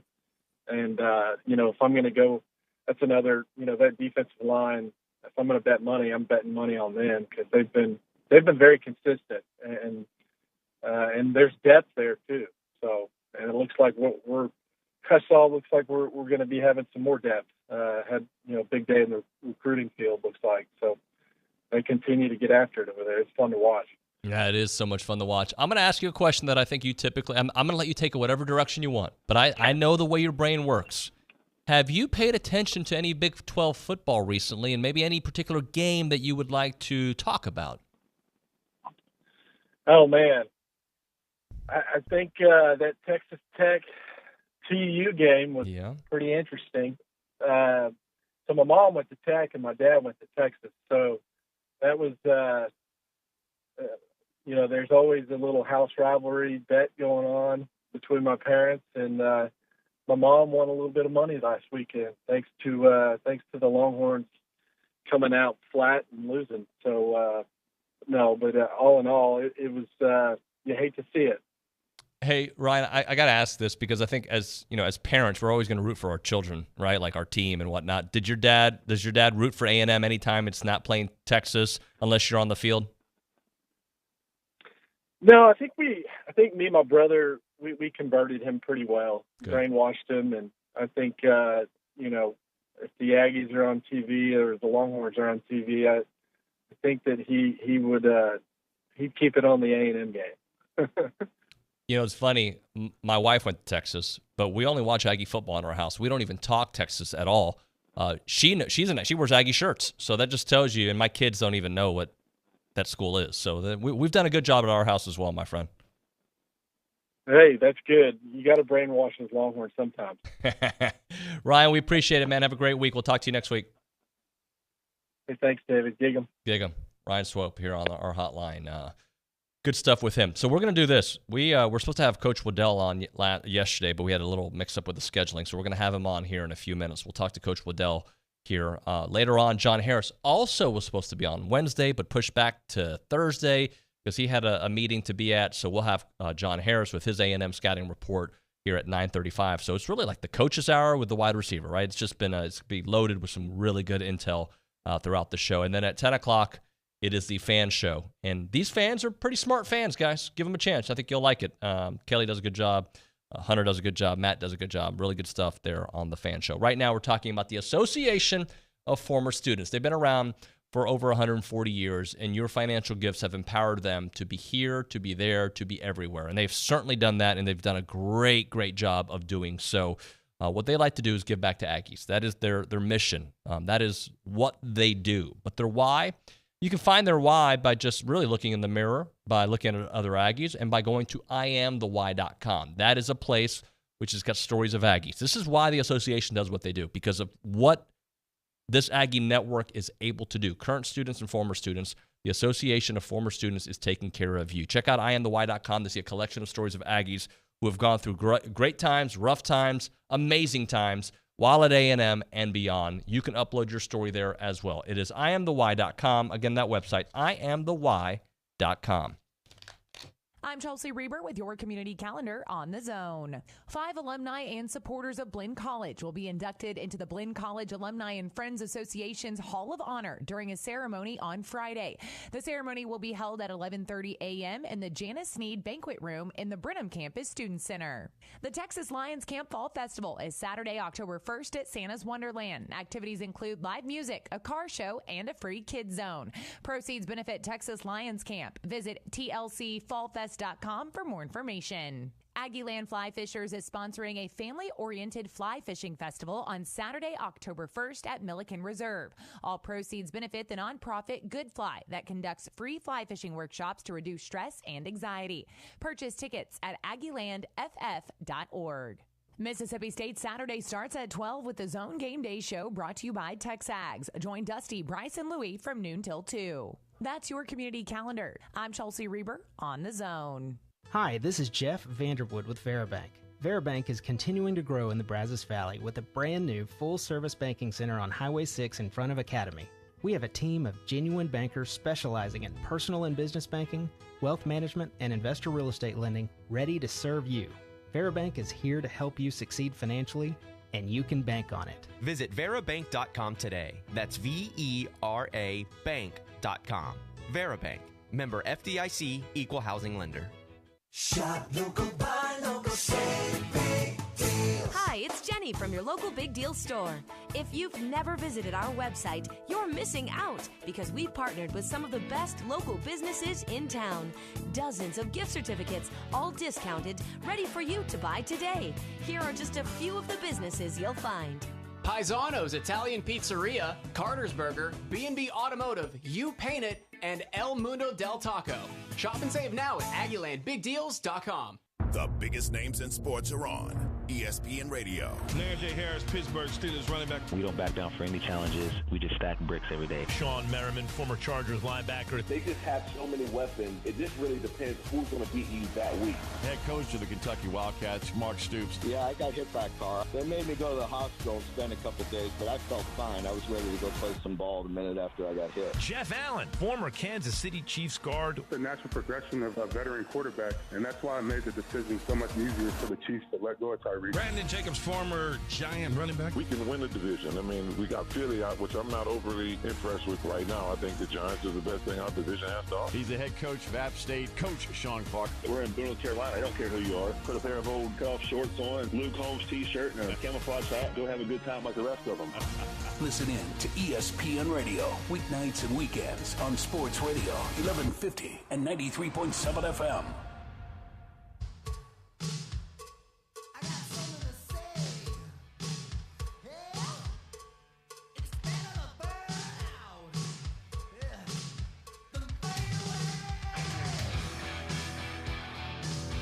All right, we're back. TexAgs Radio, presented by David Gardner's Jewelers here in the Rollo Insurance Studio. We are going to talk to Coach Alan Waddell. I'm not sure if he's here yet, so if not, we'll just continue dialoguing. If you want, you can text the show on the A&B text line, 979-693-1150, 979-693-1150. The David Hicks news, though, you know, it's funny, and I'll be very honest with you guys. You've heard people talk about it. Like, I am interesting to be around when I put the fan hat on. And yes, you can take the fan hat off at times. Because, like, when things are great, things are great. First downs, touchdowns, wins, things are great.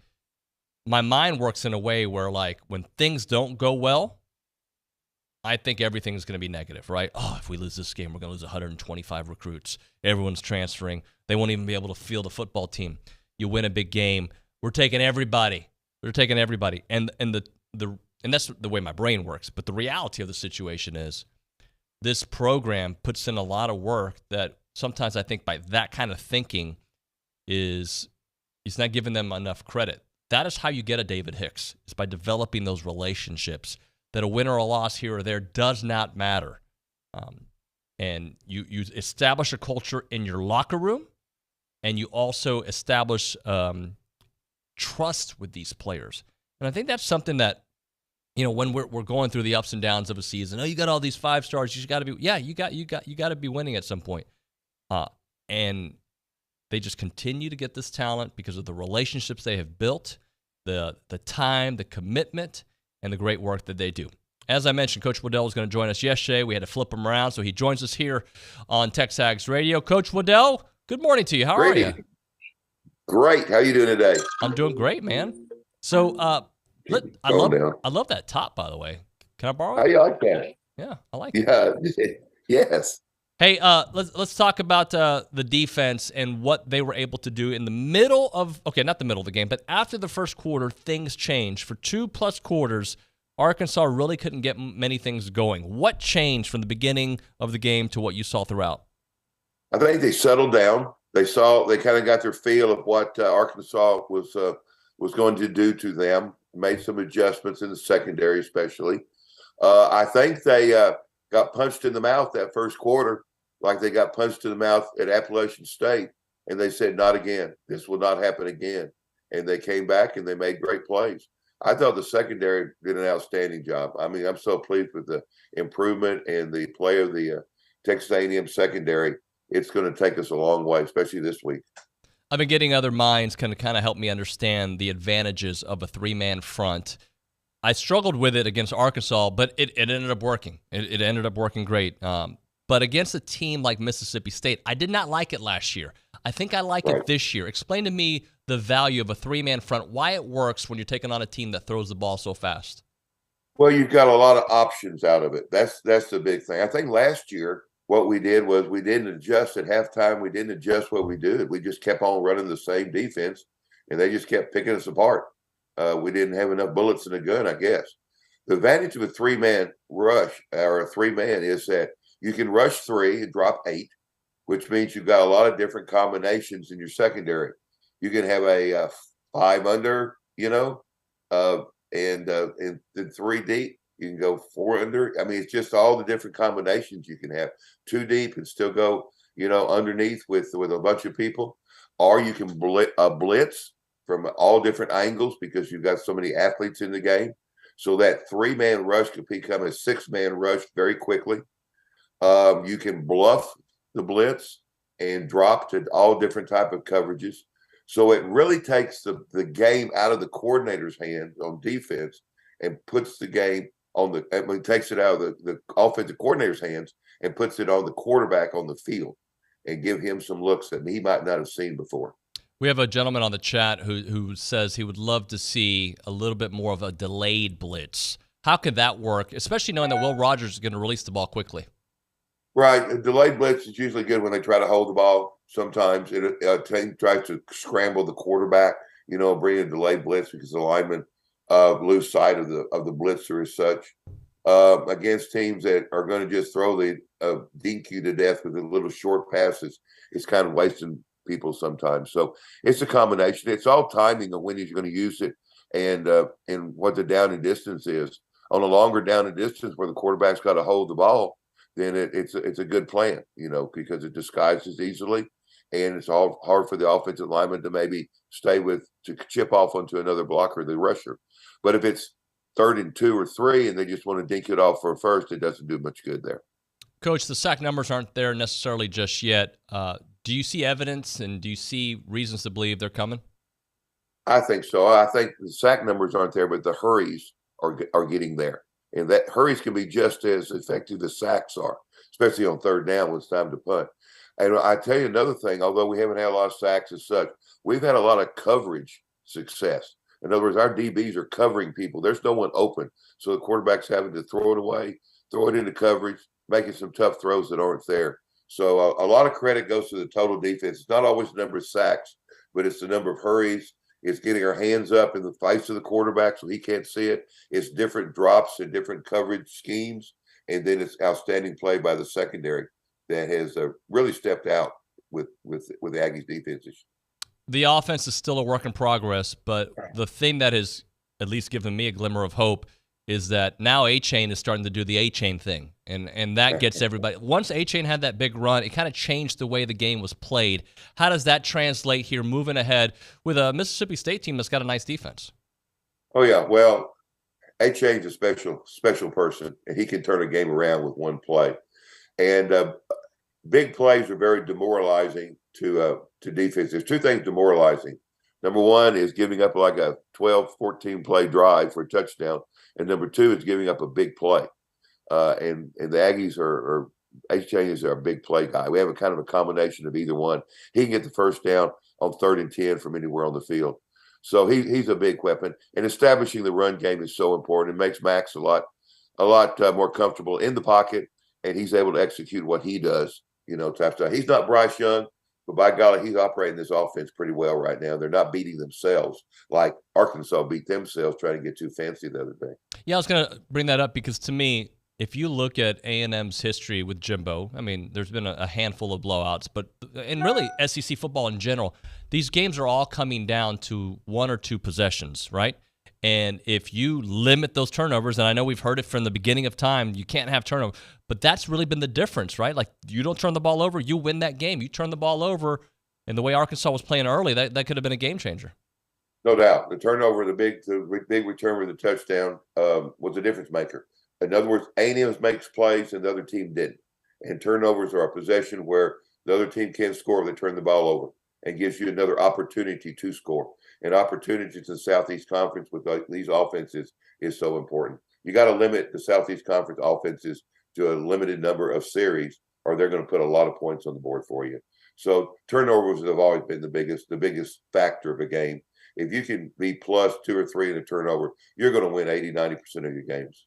Anaya Smith, that's a huge loss for this team, and we wish him a speedy recovery, and whatever he ends up deciding to do with his life, Aggies are going to be behind him 100%.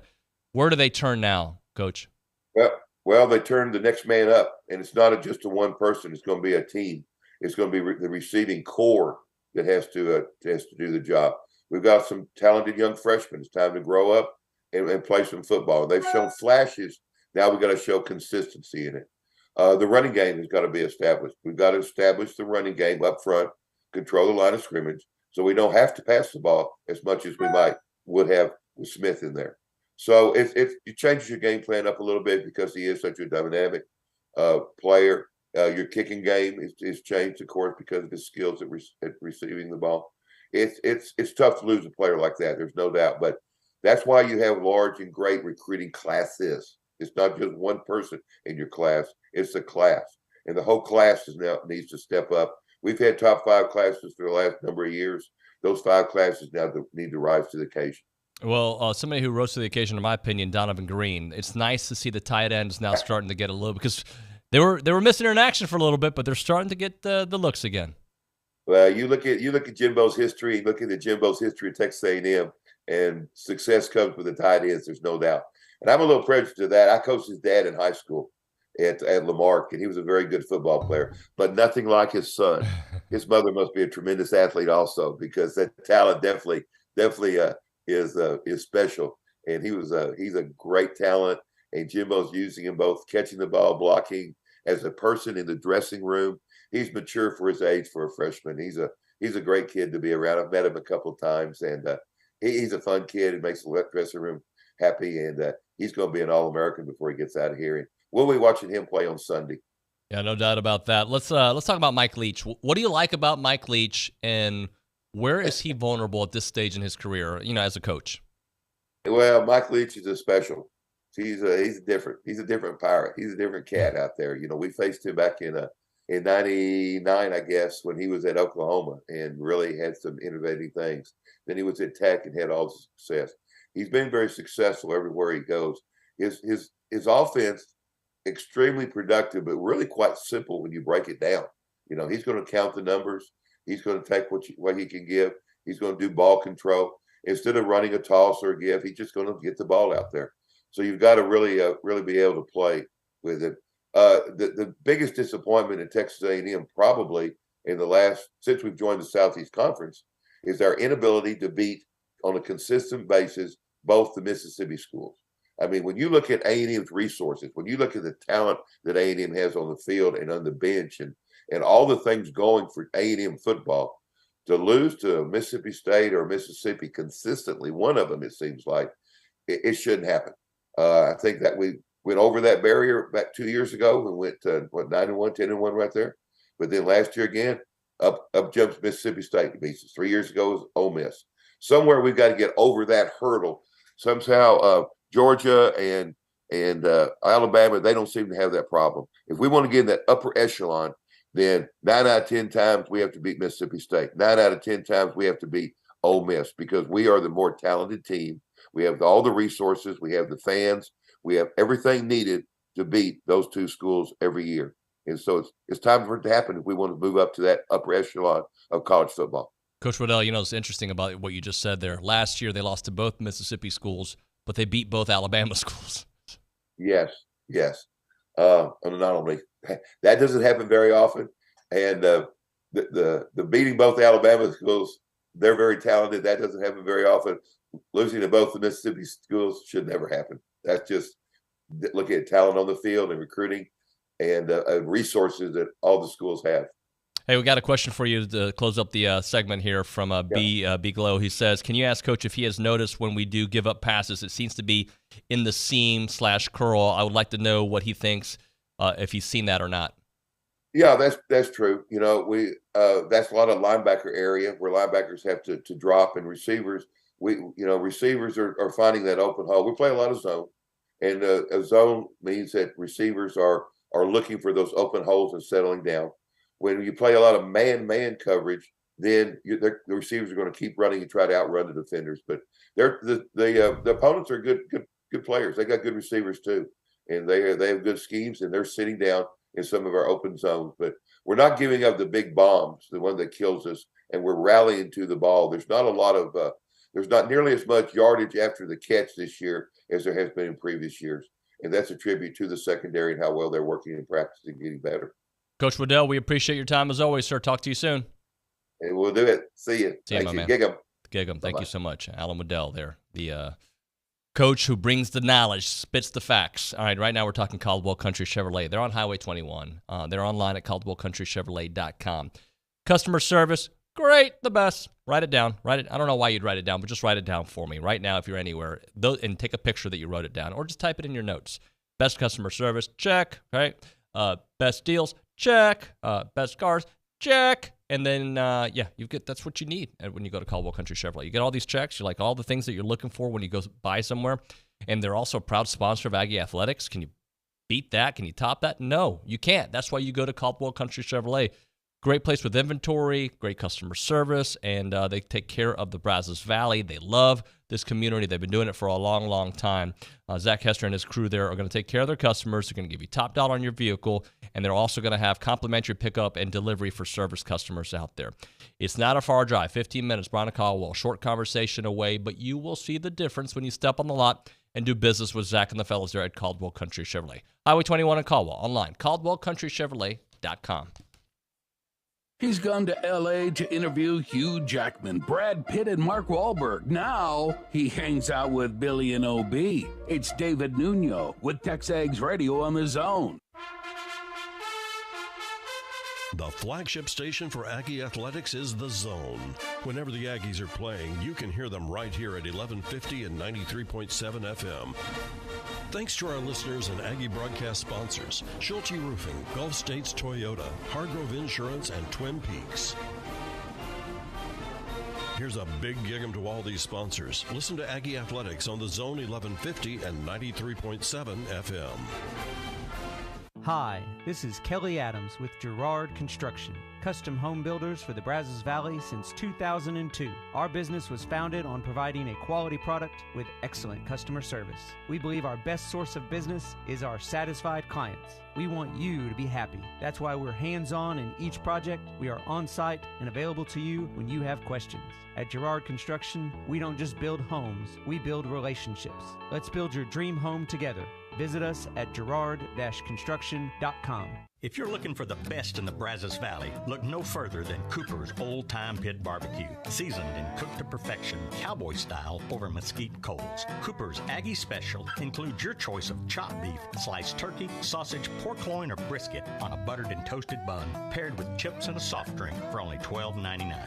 Experience the taste of locally Aggie-owned, nationally recognized Cooper's Old Time Pit Barbecue. Voted best barbecue in the Brazos Valley and proud supporter of Texas A&M athletics. If you have a debit card, you're used to spending money. But what if your card actually ended up earning you money? That's not exactly normal, but that's what you can get at A&B. It's called Kasasa Cashback Checking. Don't mind the weird name. What you need to know is that it's a free account with cash rewards. Use your debit card for everyday purchases, and we'll pay you cash back every month. If that doesn't sound like normal banking, well, guess what? We're not a normal bank. So contact A&B today and ask for Kasasa or visit ANB.com. Equal housing lender, member FDIC. Time to talk Factory Builder Store, celebrating that new location in College Station, located at 11907 Welborn Road, right next to the Ashley Furniture Outlet. They can service builders and the general public with locations throughout Texas, including right here in College Station. And at Factory Builder Stores, you're dealing with local people who do things the right way. So whether you're building a home or upgrading your appliances or outdoor living at your existing home, let Factory Builder Stores take care of you. Factory Builder Stores, College Station Showroom, open now Monday through Friday, 8 a.m. to 5 p.m. at Old Welborn Road, factorybuilderstores.com. There's something special happening in College Station. Because there ain't a better place to go to school and play ball. We don't like it, we're coming on. Get used to it, all right? We ain't going nowhere. Bring the noise, 12th man. This is our time. Join us Saturday. The Aggies visit Mississippi State. Our coverage begins at 2 on your home for Aggie football, the Texas A&M Sports Network. Listen to Aggie football on 1150 AM and 93.7 FM. Online at radioaggieland.com or tell your smart speaker to play Zone 1150.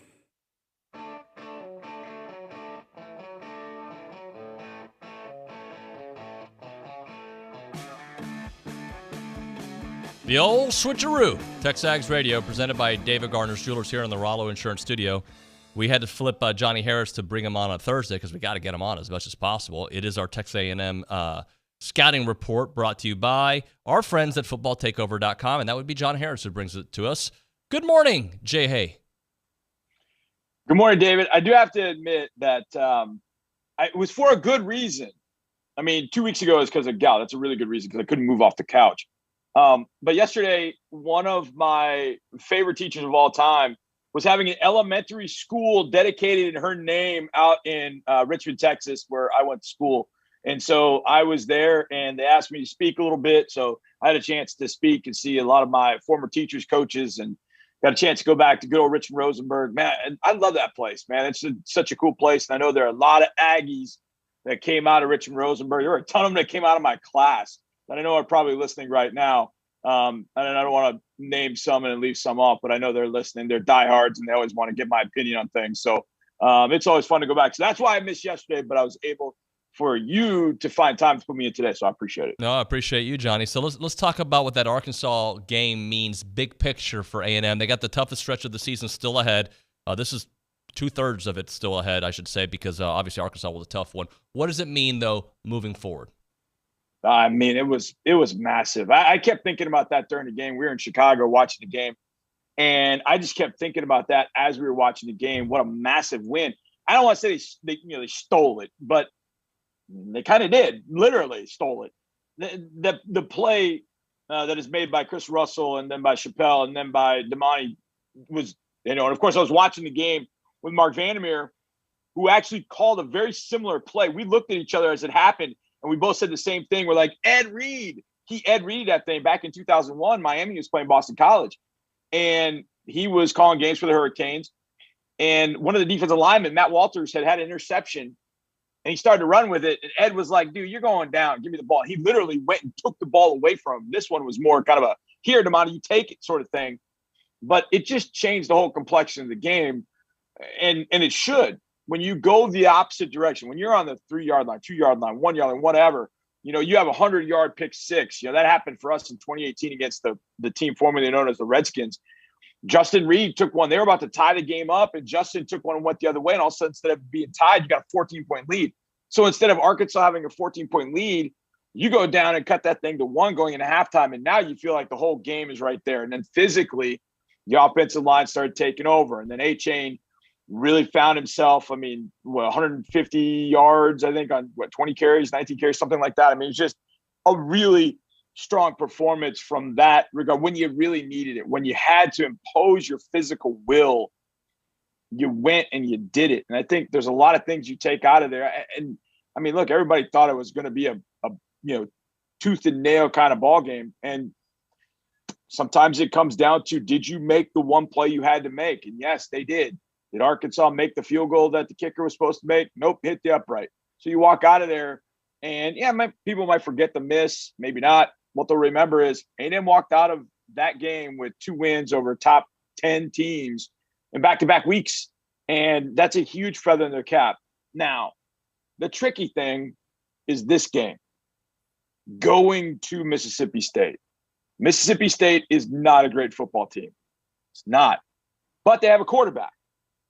That quarterback can hurt you. If you go in there and you're sloppy, they can hurt you. They went to LSU, and I don't think LSU is very good at all. And LSU spanked them by 2 touchdowns.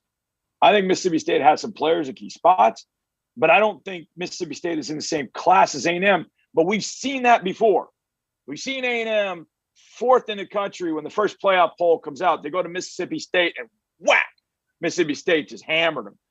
We've seen this happen before. This is not a place you want to go in lightly. You got to go in and bust that gorilla right in the mouth. And if they do that and make Mississippi State understand we are the big dog here and you're not, and they do that early on, then I think Mississippi State will eventually not back off or quit, but I think they'll realize, okay, we're in for a long day. And I think they'll have trouble stopping A-Chain in that run game for sure. And I think the A&M secondary will do a good job against Will Rogers in that passing game.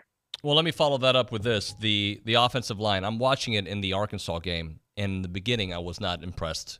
But I feel like they found their groove. There's still some pass protection issues, but A-Chain finally got a little bit of a crease, finally got a little bit of a space. You watched the line closely. What did you see from them? Yeah, I think that was it. And that's the thing. When you have a back like A-Chain, he's different to block for because of how explosive he is and how explosive he gets. And so there can be a different approach with that sort of back. And that is, if I just get a little bit of space, I know he's going to exploit that. And so as an offensive lineman, maybe you're not as concerned about where your positioning is as opposed to, I got to get movement. So let me drive. So I think, David, the thing that a lot of people don't get about offensive line play is how long it actually takes for things to click. And sometimes it just doesn't. But if you have talented guys, it's eventually going to click. But everything has to come together. They got to understand the tempo and the pacing of their running back. What type of running back are they blocking for? How do you work together against different fronts?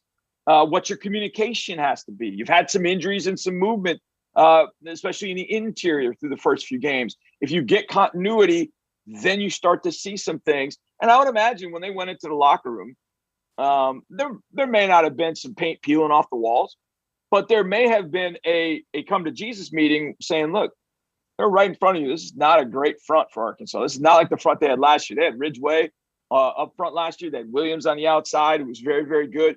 Those guys have moved on to the NFL. This is not as good a front. Linebackers are very good, but I don't think the front's that great. You got to go control this game. You got to go take it over. And I think what happens with that fumble they took back, it's easier to sit in front of your offensive line and say, hey, take over the game on the ground. Because if you're down 21-7, as opposed to 14-13, now the message is, hey, we got to chuck this thing. So let's check our pass protection. Let's make sure we're good there, as opposed to it's 14-13. It's roughly an even ball game. We got to get back to what we do well. Offensive line, it's on you to be able to provide that in the second half. So to me, that's where the fumble sort of changed everything. because of how the game then had to be played or could be played over the last 30 minutes. And when it comes to the offensive line, I know it's hard, but there are so many factors that go into it. And you even step back from Devin's angle. Devin's got to understand how to run behind that particular offensive line. 2020, when you're running behind Kenyon Green and Dan Moore and those kind of guys, there's a different way to run behind that line because of what that line can do. This line's different. How do you run behind it? So all of that takes some time. And it's not as if they're facing Little Sisters of the Poor here. They're facing Miami. They're facing Arkansas. Appalachian State's got some dudes on that defensive front. So it takes a little while for it to come together. And it felt like, second half they started getting it. Now the key is, now you got to do it. If Mississippi State has really, an asset you worry about, I think it's that front. I think their front is experienced, and moving that front is going to be a little tougher. But you got to carry that momentum from Arkansas on into Starkville and really take over that game from the beginning, getting A-Chain going early. Johnny, follow me on this long, convoluted question. Maybe it won't be that long. But is this team today better than the team that played last year at this exact time a year ago when they played Mississippi State at home, where they still hadn't figured out their offense? Hello, this year's team hasn't figured out their offense either. The defense struggled to get Mississippi State off the field. They were coming into this game with one loss, just like this one, but it was an Arkansas team that was good as opposed to Appalachian State, who obviously you want to have an opinion about that. So I guess long way to get to here.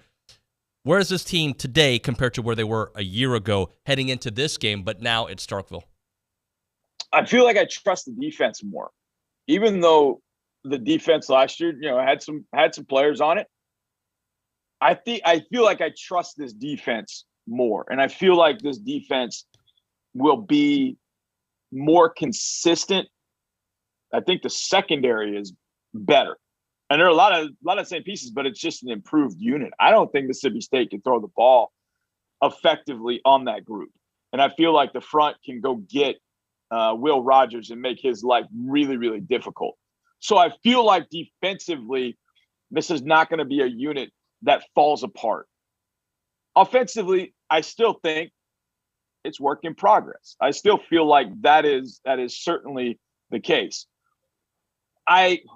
Crazy as it sounds, I think I trust Max making better decisions. And they don't always have to be passing decisions. It can be, hey, we got a pass play call, but I need to check to a run because they only got 5 in the box. It's those kind of things that I think Max will do that I don't think Zach really was all that comfortable doing last year. And I just feel like A&M's overall team speed and talent is a step above where it was last year. But I feel like the defense, albeit gave up some yards a little bit, both, on the ground, but I think through the air, KJ Jefferson, who had just been lighting teams up really and having his way with defense, has really struggled trying to find anything in the secondary that was positive. So I feel like this is a better matchup. Mississippi State's going to run the ball a little bit, but not a whole lot. They're going to throw it. DJ Durkin's going to bring, I think, a lot of different types of pressures, and he can do that, but he can also just let his front four go and get after the quarterback. So I feel like the defense is in a better spot, and that's going to help overall when you go on the road. That defense shuts them down. I think they're going to end up with a takeaway that Max and the offense will then use to put in the end zone and kind of move this one away in A&M's favor. You're right. It's Mississippi State. And it doesn't matter where you play Mississippi State. It's proven last year. But I think Starkville is a very difficult place to play. And they're going to have to create their own juice in this one. And I think they've done it before, but that was some Johnny Magic that really kind of got them going. Where does it come from? Kellen Mond had a big day there a few years ago. Where does that come from in 2022? I think they'll feed off the defense, and that defensive juice, I think, will flow over and they'll end up getting this win. All right, so Noah Nyesmith obviously hurts the offense. He is so key to what they do. Are there big plays to be made? Because we're still waiting for a big Evan Stewart game. Devon had his game. Some of the other youngsters, Chris Marshall, Donovan Green, all starting to step up a little bit. Are there plays that you think are going to be made here against Mississippi State? Yeah, I don't think it's I don't think you snap your fingers and you're like, hey, Evan, you replace Anias's production. I think it's actually, David, as you said, I think his production is going to get spread over those particular players, at least this week. And as you move forward, who's the guy that sort of steps to the forefront? Who gets Max's confidence? Because when it comes down to it, quarterback's going to throw the football to the guy he trusts the most. So at that point, which guy does he end up trusting? And so building that trust somewhere other than Agent Zero is going to be tough. But I think there are some guys they can scheme some things up. The guys you mentioned, Stewart being the one that to me is probably the most dynamic. Well, he's fun to watch. He probably could be that guy. But I think you've got to have, without an eye, what you do miss, and this is where you're going to have to find this. You're going to miss that interior passing game. That's where Ainias could really do some damage, kind of the true slot receiver stuff. Now, he can do stuff down the field and deeper stuff and all that. But the true slot receiver stuff, where does that production come from? And maybe it comes from Devin. Maybe Devin moves out to the slot and they play a little empty. They get Devin matched up on linebackers, and he becomes kind of the replacement for Ainias. There are some things you can do. That's the good thing. There have been years, David, where we looked up and went, I don't know, what are they going to do? This year, there are options. And it's just a matter of Max finding the trust in one or multiple options, and then getting yourself down the field. I think there's some big plays there. I think A&M is going to, maybe not this week, but as the season goes on, they're going to need a one-play, 75-yard drive. The bomb. They're going to need near those big plays, and they can't all come from 6. A decent number of them will come from 6. But they need somebody else to step up. But that interior passing game, where does that come from? Maybe it's Devin. Maybe it's one of those other receivers. But I think early on it's going to be spread out until somebody really steps up and becomes that guy, that dude you got to get the ball to in key situations. Johnny, we got about 12 seconds left. So quickly, footballtakeover.com, what do we have on there? Well, this week we'll have my predictions. Those will be up there today. Harris 100 is still up there. That's always an ongoing process. But I know TexAgs go there a lot, and I can't thank people enough. I appreciate you, David, and everybody that goes to the site to read it. Appreciate you guys. Thank you so much. Yeah, make sure you go to footballtakeover.com. It helps make this interview possible. Thank you, Johnny. We'll talk to you soon, brother. Appreciate it. Thanks, Dave. John Harris. I just dropped it. There he is, because that's what I do. I dropped, there he is. There he is. There he is. When we come back, there's a segment. That's right. We'll have one open segment here. A&B text line, you name it. It's TexAgs Radio. I'm Chelsea Reber with your community calendar on the Zone. Help support the Never Forget Garden Veterans Memorial by participating in the 21 Steps event.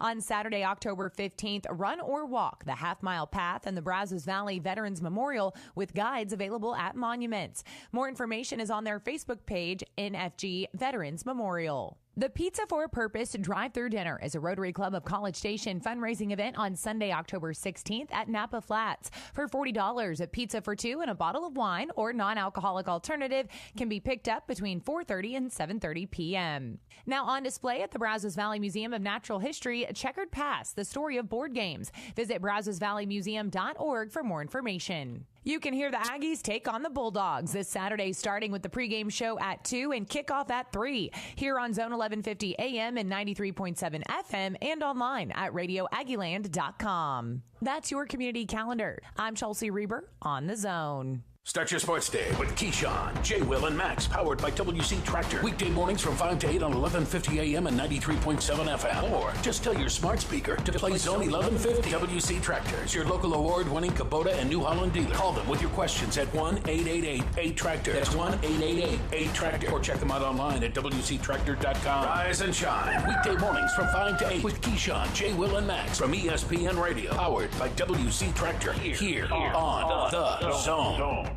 Here's Brad Beard of Intercon. When we started Intercon in early 1991, we were well aware that we would be competing with some companies that use unscrupulous techniques to make a quick sale, such as bait and switch, or 40% off if you commit today, or misleading incomplete quotes. Intercon's practice is to be completely honest and encourage prospective customers to talk to our former customers. We've encouraged customers to get multiple quotes. We are confident and proud of our value proposition for windows, glass, and solar screens. We never want anyone to rush into a decision they will regret in the future. Just remember, warranties are only as good as the people who provide them and are servicing the area when situations arise. This is our home and only marketplace, and we will protect our home turf. You've probably heard the saying, the buck stop here, and that is with me, Brad Beard, president and co-owner of Intercon LLC. Whether you have new construction or an existing home, let the fine folks from Intercon help your home energy efficiency year-round. Call Brad Beard of Intercon today at 823-3639. That's 823-3639. This is Daryl from Columbus, previously from the Paul Feinbaum Show. And how you have any hair left at this point, I don't know, because I'd have done pulled my hair out with some of these people that call in to you. No, and I used to have a full head of hair, so... of course. I'm sure you did. It started going... I started losing it the moment I started doing radio. The Paul Feinbaum Show, powered by Polaris Fun Center, 2 to 4 weekdays on the Zone.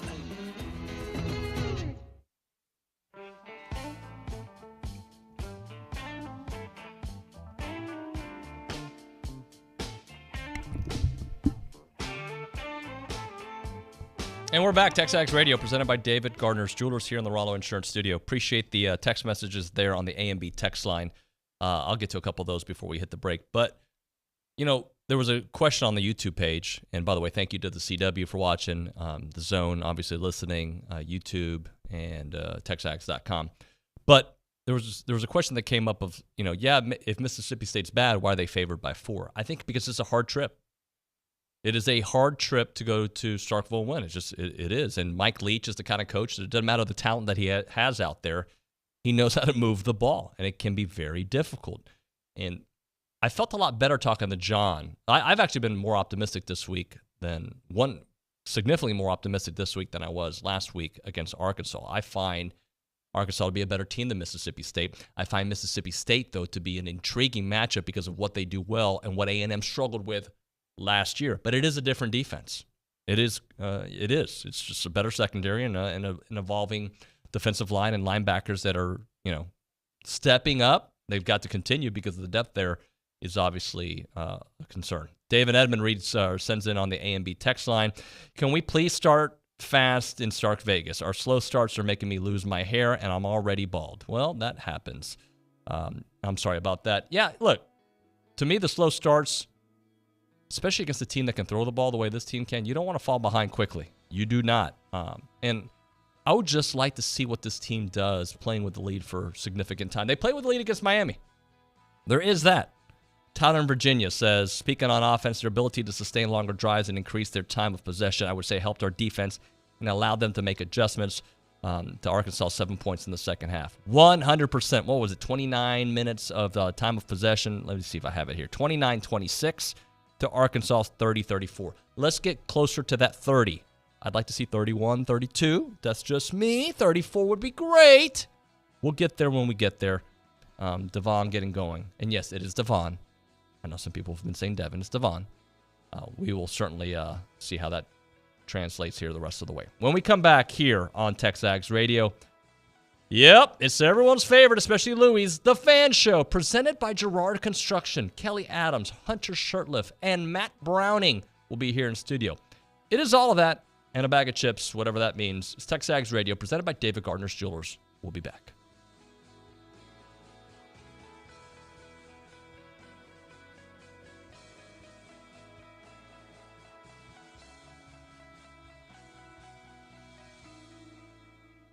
There is something special happening in College Station. Because there ain't a better place to go to school and play ball. We don't like it, we're coming on. Get used to it, all right? We ain't going nowhere. Bring the noise, 12th man. This is our time. Join us Saturday. The Aggies visit Mississippi State. Our coverage begins at 2 on your home for Aggie football, the Texas A&M Sports Network. Listen to Aggie football on 1150 AM and 93.7 FM. Online at radioaggieland.com. Or tell your smart speaker to play Zone 1150. At a time when misinformation is all too common on social media, we take great pride in bringing you the news that matters, that impacts your family, news you can trust. Local broadcast journalists bring you the facts, covering the stories breaking in our community and across the globe. Text radio to 52886 and let Congress know you depend on local journalism. This message furnished by the National Association of Broadcasters. Listen to The Zone on 1150 AM, 93.7 FM, radioaggieland.com, or you can tell your smart speaker to play Zone 1150. Listen to The Zone wherever you go. This is KZNE College Station Bryan.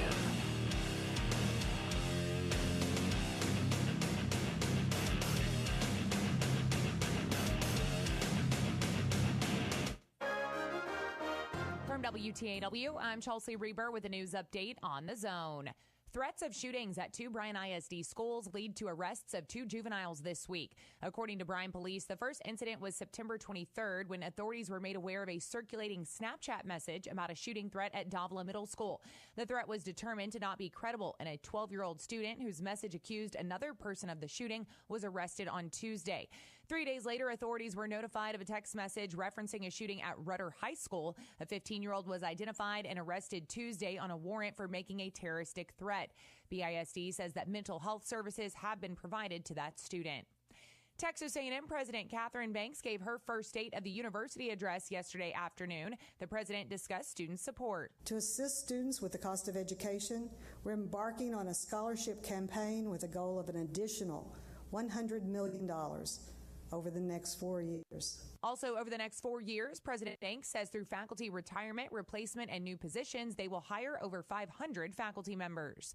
Pink Alliance, Brazos Valley's advocate for breast health and cancer support, held its 19th annual Surviving and Thriving Luncheon yesterday. This year's featured speaker was Olympic high jumper Shantae Lowe. My message is this: you have already chosen to be survivors. Let's jump up and raise the bar to the point that we are fighting and thriving. Hear the entire interview with Lowe at WTAW.com.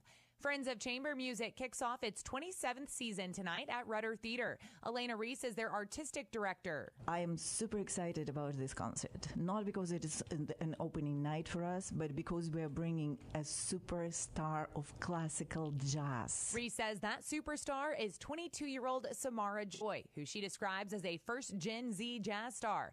Tonight's concert starts at 7. Tickets are online at boxoffice.tamu.edu.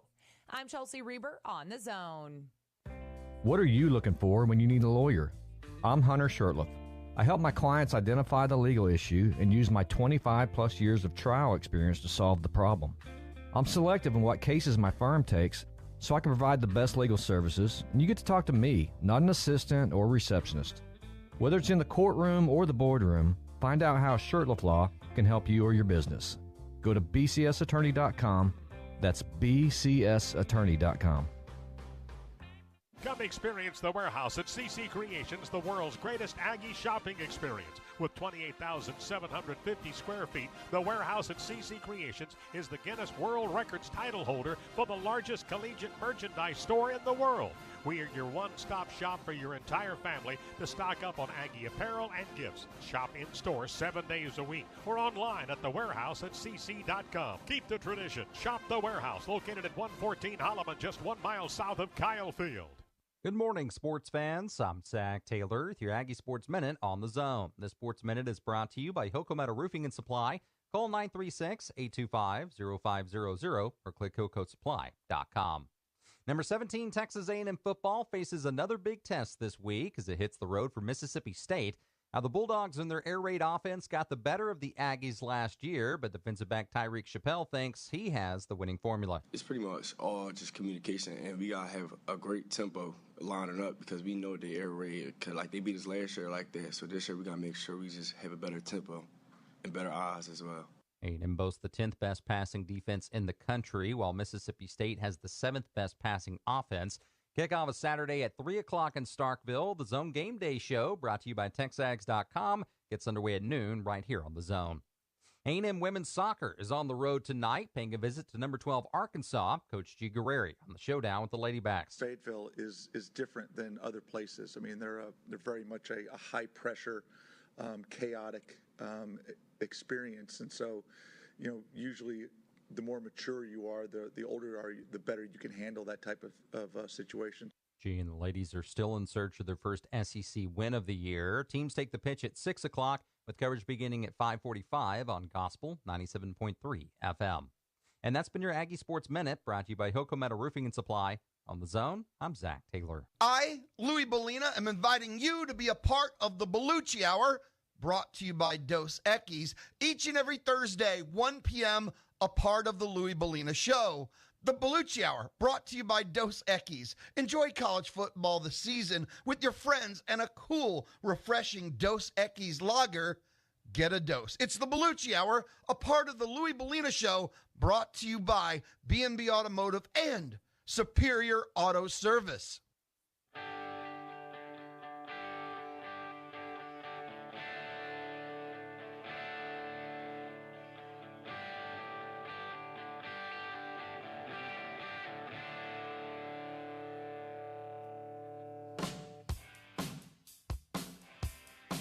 And we're back. TexAgs Radio. We are presented by David Gardner's Jewelers here in the Rollo Insurance Studio.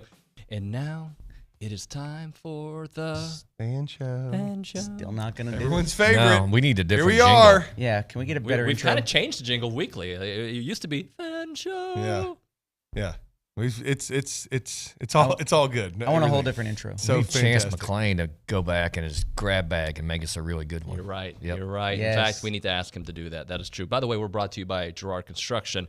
I think they are custom what? Custom home builders. Oh, is that what they do? Yes. Huh. We like that stuff. Where are they? We're located in the Brazos Valley, all over the place. I think it says like 2002. Something like that. Something like that. You guys just don't build homes, right? We build relationships. And that goes a long way in building a home. Yeah, you're going to spend a lot of time with me. Gerard-Construction. Oh, you work there? I do. Oh, I do. Did not know that. Gerard-Construction.com. All right, gentlemen. Kelly Adams here, Hunter Shurtleff is here, and Matt Browning. Good morning. Good morning. So we had some opinions before the show started, so let's get to them on the air. Kelly, it's been a while since I've started with you. Ooh. So I'm not going to. Okay. Kidding. What's on your mind? Mike Leach gives me nightmares. All the way back to Texas Tech and the old Big 12 days. I looked it up this morning. Leach is 7-4 against A&M. It's not good. And then I looked it up again, looked up something else, and we are 2-3 at Mississippi State since we joined the SEC. Mike Leach has dropped 50 or more points on us more times than he hasn't. First road game for all our freshmen. God, Mr. Sunshine over here. Dude, Mike Leach just gives me nightmares. I can't wait to get the text messages today. Man. Yeah, like I'm usually the That's the way to optimist. start a I'm usually show. the optimist, and I used to be an optimist. I'm on optimist 95% of the time, but those old Big 12 days going up to Lubbock just gives me the heebie-jeebies. Man, you And haven't then been Mike sleeping Leach is good. Mike Leach needs to go back to Washington State. I'd sleep better. Mike, so how many times have they scored 50 on A&M? I'm assuming more times. It feels like more times than they haven't. I'm trying to find since Jimbo's been here, I don't remember 50. Well, It's a they different dropped day. they dropped 50 on us every time we went to Lubbock. That's a different school, different era. I remember one game they won like 12-7. Right, I remember that game, and then that's when they charged the field and tore down their goalposts. Those were the Francione years. Your scars. That was Mike Leach. I can be scarred on. But hey, a pirate can beat a soldier. All that fun I remember, stuff. was it BJ Simons? Was that the guy's name with the bleached blonde tips, staring into the TV? We're dropping 70 on him tonight. I think it was only like 65 or something. Yeah, he was the one. He was the one that threw up. Weren't you in college then? No. No? That's probably the scariest part is I was not in college. I was out of college at that point. Thanks for making me feel young, though. Appreciate it. All right, Grandpa. So, okay, well, I am hoping that one of you two can put me in a better mood because Kelly derailed the show and the text messages are coming in. Oh, sorry. Hunter, go ahead. I'll do better. All right. Hey, we're going to switch roles. I've been there before. Switch roles this I've been week. there before. I'm not as fearful about Starkville, but here's what I'm on my mind, right? Okay. So, and you touched it earlier in the weekday, but you had to hear these folks, kind of downplay a big win by Texas A&M and Jerry World on Saturday, right? Like, oh, Arkansas lost it. But you take that, first quarter, we were getting drove, right? It was painful. I was up there. I was like, this is going to be ugly. That's like Mike Leach level nightmares. After that, A&M took charge of that football game. They did. And especially after halftime, right? Well, you had the huge momentum swing right before half, right? With the scoop and score and the handoff to Damani. Third quarter, Arkansas had 2 drives, 21 yards. Right, that defense was stepping up. Texas A&M, they had 3 drives and 10 points out of that deal. Should have been 14. Scored 23 unanswered at one point. I'm going to slow down for some reason and not catch this ball. But I'm just saying, A&M took it to them, and they got a break at the end on the oink boink, doink, whatever you're going to call it. There were multiple turnovers that were there to be had too for Texas A&M that they didn't get. Mm-hmm. Right? We outplayed Arkansas. We played circles around them. Chris Russell almost had a And pick six for 3 quarters. For 3 quarters. Yeah, that's what I'm saying. Yeah. So there was A&M left a lot on the field after that first quarter.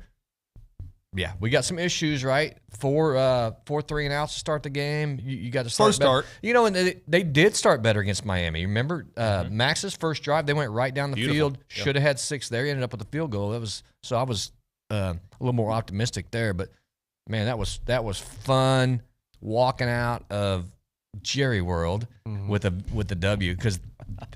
I'm just telling you. How deflated were they? They were deflated. You should have seen the pregame. So I got to I was hanging out at Texas Live, which is connected to the Ranger Stadium. Great venue for pregame, watching all the games. Fans from all schools, but obviously a lot of Hogs and Aggie fans. I have never, from going to this game since 2009, heard the pregame cockiness talk. Yeah. From the Hog fans. It was over the top brutal of. We're gonna run it down your throat. They were just, you couldn't go to the bathroom and not even make eye contact with somebody. I mean, you just focused on what you got to do, and these guys are just yap. Have they moved up your most hated list? They are way up there. What's not most hated, but they're up there. So is it still what, Texas, LSU, and then Arkansas now? I would say that I don't really have a problem with LSU actually. Really? I kind of admire their. You still want to beat them, though. Oh, yeah. Yeah. Oklahoma's there now, too. Oklahoma. They're getting – they've always been there, but, man, they're getting even worse. More salty? Suffice to say, ugly at some points and shining at some points. Love A-Chain. I mean, that guy, it just doesn't take much, and that guy is going to get through and break some yards. So I'm a little more optimistic than my man Kelly coming in. Hey, and you can tell I'm negative, but last week I said we were going to score 30 and win by double digits. And we should have. Both, but we didn't. But we should have. Durkin's seen this after this guy before. Some good, some bad. So I think we'll be okay. After that fumble, and you were talking about the middle quarters a second ago. After that fumble, why didn't we score 30 and beat them by double digits? I know it came down to a field goal, but we left points on the field. Honestly, I thought they scored an extra one they probably shouldn't have, but we could have done that. And so I was the positive one last week. Before you just kill me here, Mateo. Good morning. Good morning, sir. Oh, good morning. I was trying to think this morning. I was like, there's a lot to talk about. There's the game from last week. There's the upcoming game. There's the Oklahoma beef up with the. There's the best defensive lineman in the country just committed to us yesterday. There's a lot of fun stuff to talk about. But I woke up Saturday morning, made my bacon. You gotta have bacon on Arkansas. Yeah, so had my bacon, and then can't have bacon every day. Even had some delicious Slovacek sausage, jalapeno cheddar for lunch. Threw that on the grill. So that was the day. It was good, primarily pork day. Got into the game. My optimism rises as we get closer to game time. Does this every week, and then of course it dropped. It went down. I'm sitting there going, "Oh my gosh, That second touchdown they scored and I'm going, why are we only rushing 3? I was like, then in my mind I go, well, at least we got 8 in coverage. that guy was so wide open that he literally had to stop to get the ball and then turn around and just dove in the end zone. And I'm like, what is happening? And I did at that point. I was like, we're getting rolled. I mean, we're going to get absolutely trounced in this game. And then all of a sudden, we put together a 93-yard drive. Yep. Culminating with big Evan run, Stewart big run in that drive. His first touchdown right here on the screen as we're talking. Great pass, by the way. And then just the defense to absolutely take control of the game. And so that leads me to next week. I'm a little more optimistic than you are. Now, next week is in Alabama or next? No, I'm talking about this weekend. Couple days. This weekend against Mississippi State. I'm a little more optimistic than you are. I know. I feel like I'm the realist in the group. I don't pump shine, but. I mean, this is going to be the best secondary. We saw it. And KJ Jefferson threw for what? Would you say 160 yards? 169, I believe it was. That's probably his season low. Yeah. In a game they were down and he had to throw the ball. And most of his good throws were scrambling. Yeah. Yeah. We did get some pressure. Now, not with the 3 down front. I know everyone's been griping about that. Be prepared to see a lot more of that this week. Mother, Coach Waddell had a great breakdown. Yeah. So, I mean, there's reasons for it, but and again, I think if we can get past the crowd noise and the stupid cowbells, right?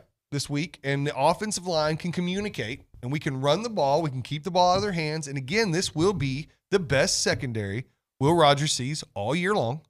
There is some optimism here. And yes, I get it. Leach scares us, but I mean, we've also beaten Leach pretty handedly at times too. I get that he gets the upper hand most of the time, but there's been a lot of sneaky games where we've gone in and beaten Leach. But we've never performed well. Or I say that we've never performed. I say never. We've rarely performed up to standard against the Mississippi schools. Yeah, I mean, everybody's supposed to go 2-0 against the Mississippi schools every single year, right? Isn't that what they said when we joined the SEC? Yeah. How many times have we done that? Yeah. I mean, it's they again. I don't know if it's. I don't think we look past them. I just think that there's I think. But in this is their SEC schools. They recruit really well. They have first round draft picks. No, they're good. Mississippi State just had some last year. So that mentality of this fan base that's what kind of pees me off. Though it's not like you're going to play Kansas and Iowa State. These are totally different. They're teams. definitely way better than these those are hard. two. Yeah, Mississippi State. I don't know. Kansas is good this year, guys. True. They're better. Hey, I think Mississippi State wins the Big 12 last year. That's just my opinion. Let me ask you this, because I've brought this up 2 times this week, and nobody has, they've given me the look like, yeah, sure. Did it not feel like deja vu in that first quarter? Like, everything felt like the year prior. They're up 14-0. Miles Jones gets beat on a play. It's like the momentum is all going there. I felt like I was watching last year until Devon got going. Yeah, I mean, what you said when we were sitting out there, you said this team, it's funny because I was talking about how it's got to be tough for Olin to write about this team because I don't feel like we know who they are. And I think we know exactly who we are. He knows exactly. He said, I think we're a mediocre team that knows how to win. Agreed. And I was That's my opinion. Okay, that makes some sense. I mean, again, this is a team stocked with talent that can get it going and can be a great team. It's not what he didn't say that they were a bad team. He just said, but we know how to win, and we're outside of App State. It wouldn't shock me if we finished the season 11-1, 10-2, and it's not because we're a great team. I'd be shocked. It's not because we're a great team, but we do know how to win. We sure can win. We're a great team. We're not just losing. If we beat everybody 23-21 because they oink or whatever, does that really make us a great team? Probably not. So this is where I'm going. But winning games is what matters. That's really all that matters. If you win, you're good. If you don't, right now you lose. 75%, and that's not good enough. Okay, so that's A. B. This offense will be better. We've seen it with Jimbo. I agree. There's something about this offense that's going to be better. And look, other teams we're going to play, they're going to get better. It's not like Texas isn't going to figure stuff out, and Oklahoma State's. And I think the defense is going to get increasingly interesting. Yeah.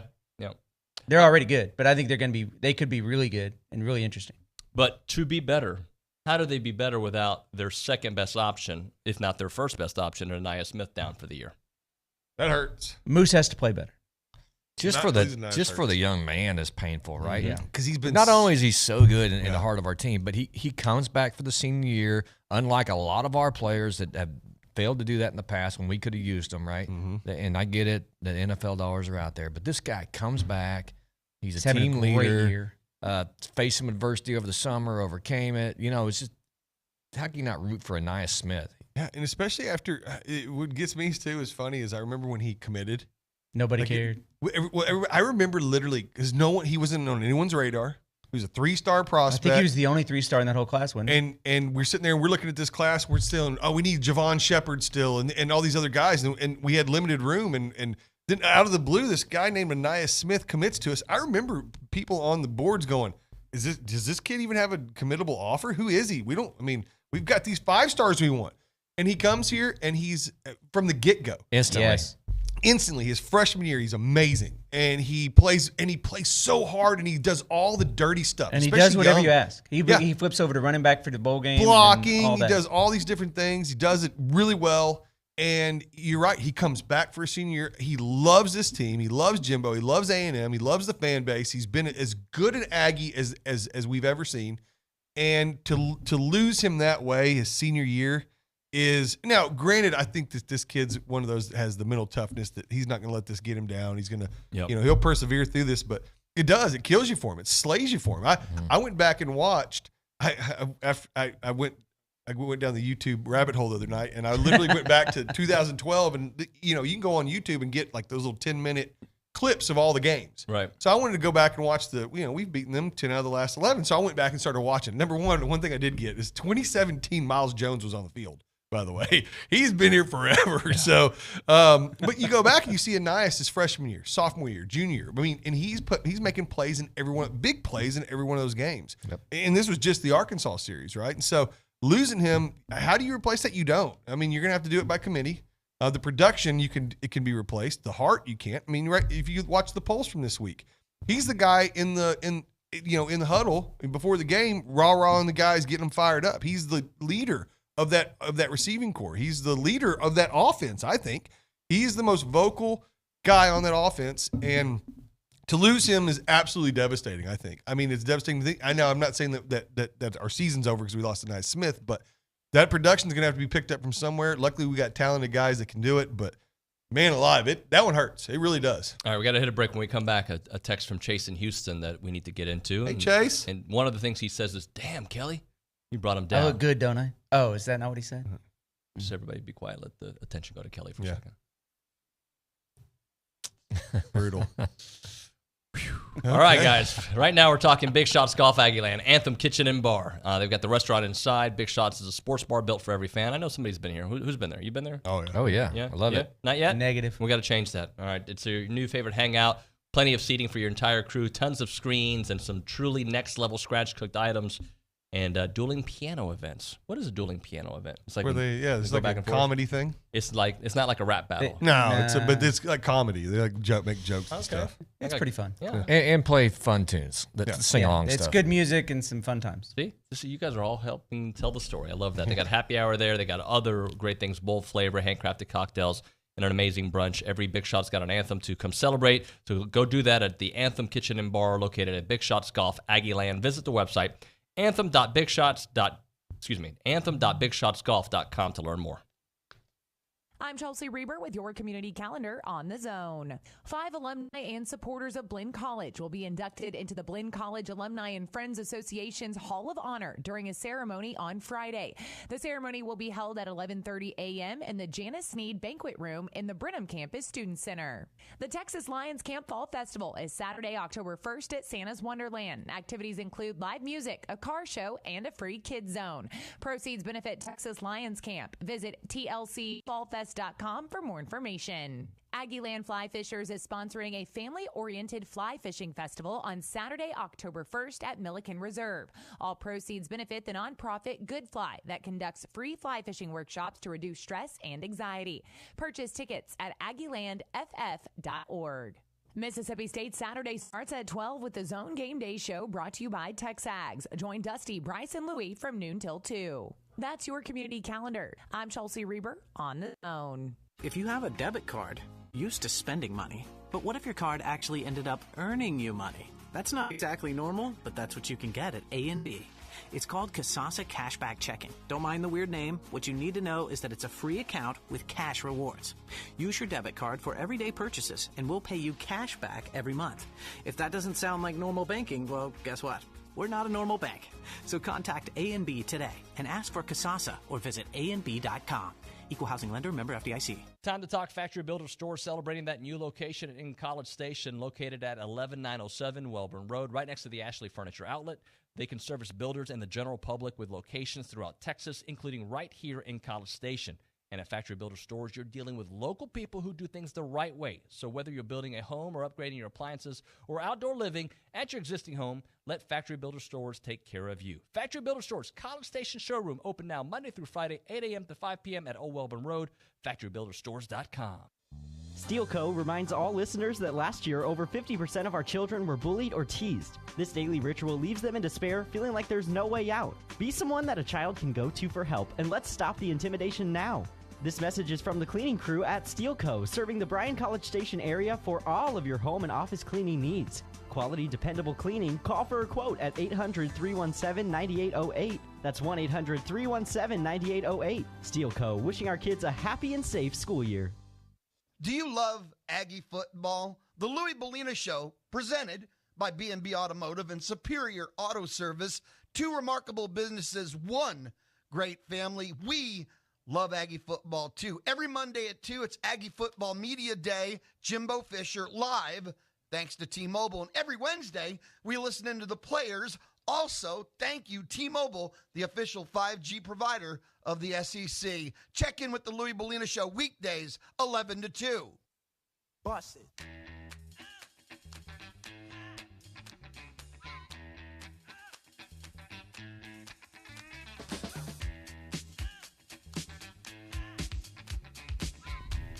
And we're back. TexAgs Radio, presented by David Gardner's Jewelers here in the Rollo Insurance Studio. It is the Fan Show, presented by Girard Construction, custom home builders for the Brazos Valley since 2002.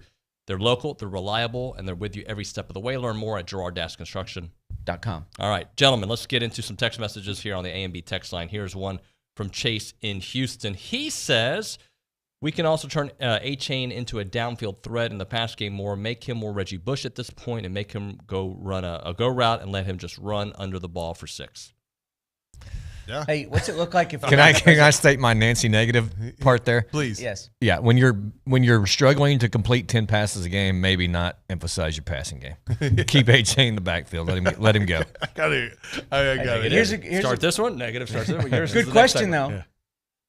From a defensive perspective, if you've got Marshall on one side and you got Stewart on the other side and you got A-Chain in the slot, Stewart, that's really fast. And you'll Keith Brown. You can put. I mean, you put 4 wide out with that. We've got. So we could put if we put A-Chain in the slot or A-Chain outside one of those other guys in the slot. We got a lot of really fast dudes that could. I mean, I could see where a defense could be stressed by that amount of speed on the field at one time. This is a lot of speed. It is. If you go back and look at like the good receiving corps we've had in the past, like when we had Courtney and Kendrick Rogers and Osmond, they were all good receivers. They didn't have this speed. But they just need the offensive line to take another step each week, get to the Alabama game even better. And if we line up if we line up with 2 backs like we do a lot, and so the defense is thinking run, and then we motion A-Chain out, so he's got a linebacker sitting on him, run a wheel route from there or something along. I mean, I'm no football expert, but I'm thinking to myself, you line up A-Chain in the backfield with another guy, they're thinking run. We motion him out. They got to line up a run-stopping linebacker up against A-Chain in open field. Yeah.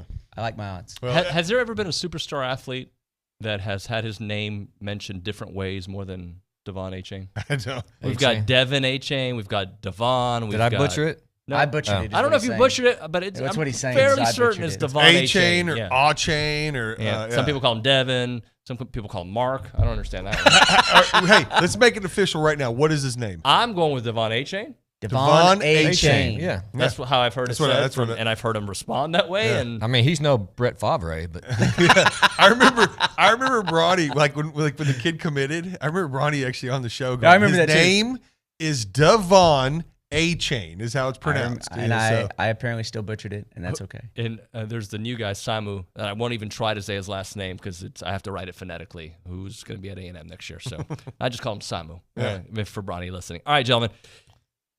Is the offense doing enough? The answer is obviously no. But is it doing enough to beat Mississippi State? Can you keep Mississippi State under 21 points? All right. I'll be more positive than these two. Thank you, my friend. Okay, so are we doing enough? Obviously not. We haven't done very much all season. But I think we saw enough, especially in that first drive, that 93-yard drive where we go down, we run the ball. It was very reminiscent of that Florida in 2020, and where we said, you know what? Let's just run the ball. Let's just get moving. And like you said, the O-line will be the tested part, especially because our O-line and the way that our offense is set up, they've got to communicate. And now they're going to have to communicate, non-verbally. First SEC road game of the season. Especially those dumb cowbells. And so they say it's incredibly loud. That stadium's really loud, especially down the field.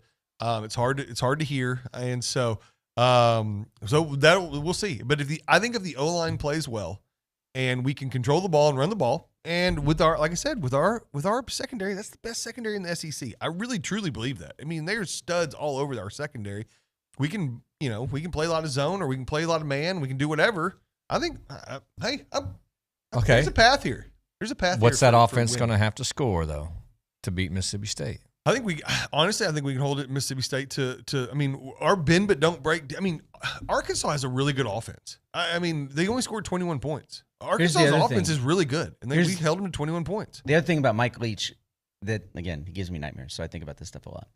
He is terrible in the red zone. I've never had a nightmare about a coach in my life, or a sporting event. Maybe the Buffalo Bills coming back on the Oilers. Maybe that. Yeah, that's probably. And maybe UCLA A&M. Maybe that one too. And maybe never mind. Mike Leach is not that great in the red zone. So we're talking about bend but don't break. We're going to get down there in the red zone, and his whole thing is always spread the field this way, spread the field that way. When you get in the red zone, there's only 30 yards.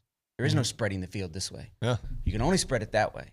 And so as a result, maybe that plays in our hands a little bit. You got to remember we've played really well against the pass. It's the run that's kind of hurt us, that's gashed us for the most part. And this is a team that doesn't run the ball much. So. And the 3-man front could actually help against the way Mike Leach runs the ball.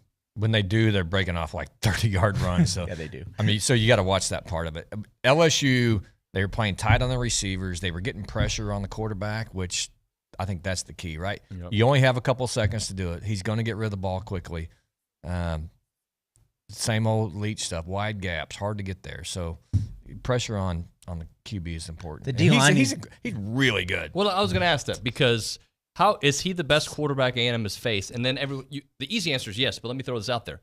Maybe A&M broke Tyler Van Dyke. Maybe he was good until he faced them, and now mentally, I'm grasping for straws here, But I'm trying to be optimistic here. Is he the best quarterback they faced? I mean, if you ask me right now if I could have KJ Jefferson on A&M for A&M's team, KJ Jefferson or Will Rogers, I'd probably take KJ Jefferson. I would too. I love KJ Jefferson. I mean, that guy there's something in you can't count him out of a play. With that being said, mistakes. No, but he does. KJ Jefferson runs a different system. Will Rogers in that system is pretty dang good. Oh yeah, and deadly accurate. And KJ Jefferson would not be very good in that system. Yeah, like more accurate than any other Leach quarterback. That Leach has ever had, I saw that. Right? I mean, he's more accurate than Kingsbury. He's also Graham been there Harrell. for 42 years, though. Like I feel like Will Rogers has been there forever. He's only a junior. That's just because he started making movies in the 30s.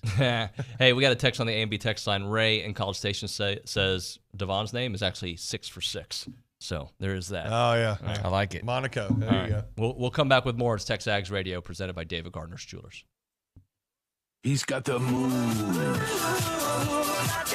with the wit of Larry David. What are you doing here? Olin Buchanan, mornings at 8 on TexAgs Radio, here on The Zone.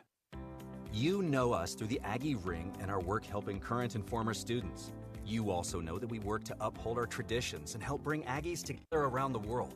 We are the Association of Former Students, and it's our mission to provide resources, support programs, and cultivate the experiences that you know and love.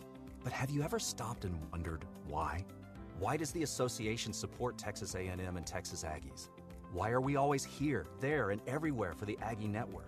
Why do we tirelessly work to ensure that the Aggie experience is both unforgettable and life-changing?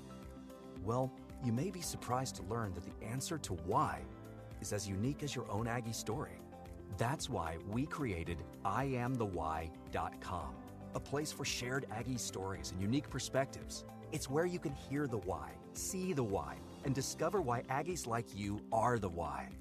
Visit IamTheWhy.com today.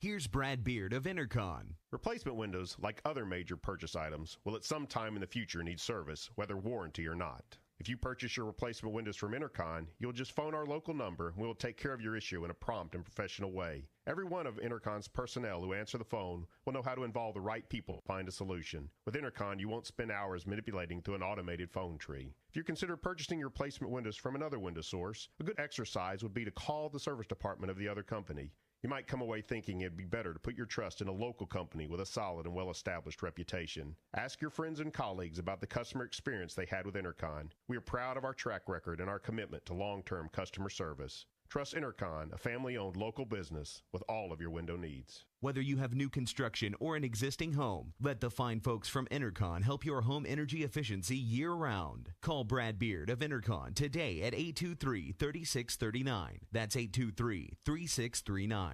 Hey, we're here with Jason Rollo. What makes Rollo Insurance so unique? Well, we're a business ourselves, and we grew from a notepad. And when you come from the perspective of doing it yourself, I think you understand what business owners face because we face the same things. Technology needs, dealing with those who are clients, as well as dealing with employees, agents. We understand because we're in the same boat, and that gives us a unique perspective in dealing with people and trying to help them. Visit them at their headquarters in College Station or online at rolloinsurance.com. This is Daryl from Columbus, previously from the Paul Feinbaum Show. And how you have any hair left at this point, I don't know, because I'd have done pulled my hair out with some of these people that call in to you. No, and I used to have a full head of hair, so right. Oh, of course. I'm sure you did. It started going. I started losing it the moment I started doing radio. The Paul Feinbaum Show, powered by Polaris Fun Center, 2 to 4 weekdays on the Zone.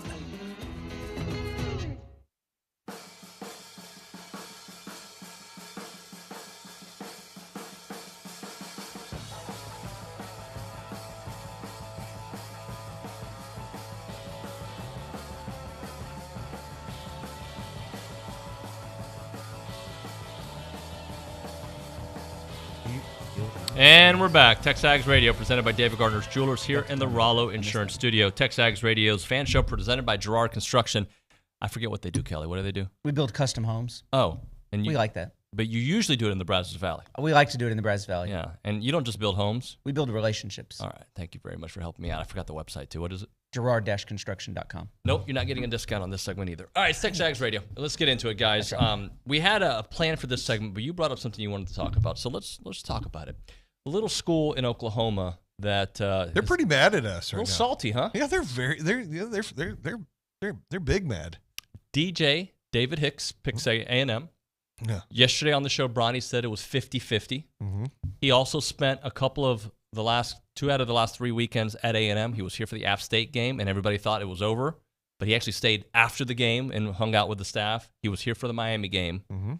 They've been working on him since 8th grade, but yet this feels like it came out of nowhere for Oklahoma fans. It's really funny. And again, it goes back to it's going to keep reverting back to last year's class. All right, everyone thinks A&M cheated. A&M was just dropping bags on these kids' doorsteps and just throwing cash at them, and Jimbo's a slime ball and all this sort of thing. Right? That's what the narrative has been across the country. Because how dare little A&M, who's never been good, not a true blue blood in their minds. They can't have the greatest class of all time. It just doesn't fit. It's like, it's the whole conspiracy theory mantra that things have to be even, right? Mm-hmm. Lee Harvey Oswald can't kill JFK. He's a weasel. It has to be the CIA or or Cuba or somebody. Yeah. Your people. Not my people. The people that pushed us away. But but so again, that's the way people. That's the mindset that these people go with. And so then you turn around and you got a kid that you've literally cultivated this relationship. Terry Price and Elijah Robinson are probably the two best defensive line recruiters in the country. And we have proof of that. Yeah. The kid is from Katy Paytal, which is less than an hour drive? Yep. I mean, you're talking, he's right down the road. They've been cultivating this relationship since he was in 8th grade. He knows all the guys on the team currently. He's friends with a lot of these guys. And so, yes, Oklahoma had some momentum, and it was going, and it looked, everybody's kind of like it was looking their way. And so he turns at the last second and he picks us, which shouldn't be a shock. But now they have lost their minds because they sat there and watched, Brownlow Dindy go last year, who he did sign, he did commit to them. Their coach leaves. No, what does he do? He changes his mind, comes here. We were second choice. Because at the end of the day, it's all about relationships.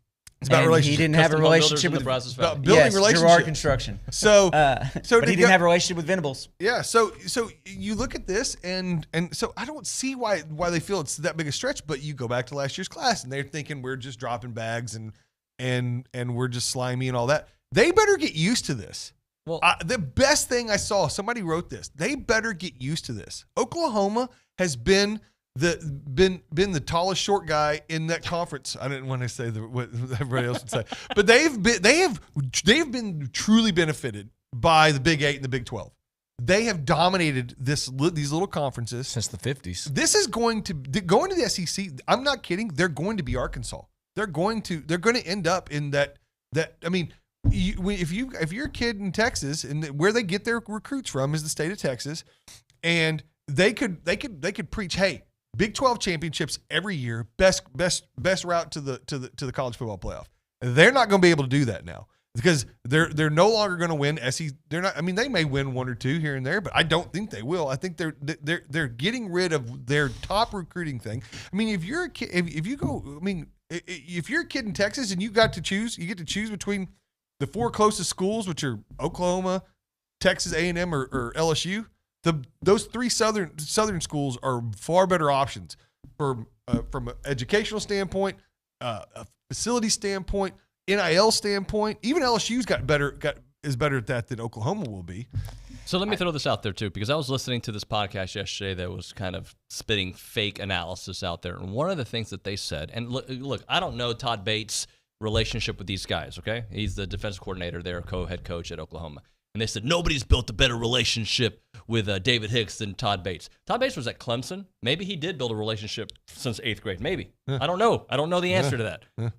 But to say that with a guy 90 miles away, not even 90 miles, 75 miles away, who has been developing a relationship with since 8th grade is just stupid information to sell your fans. That is you're not doing your job as a host. And that's what he was saying.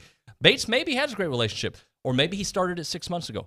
I don't know. It's not just Elijah Robb, but you got to remember he's got friends on this team. Yeah. I mean that class from last year was I mean 60%. Don't we have another commit? But here's the problem. They have this, for whatever reason, a huge Twitter fan base. Okay, they're very but they're very populated on social media. Okay, and so let's say 30 minutes before the decision, and they got all these 21,000, Hicks to Norman tweets or whatever it was.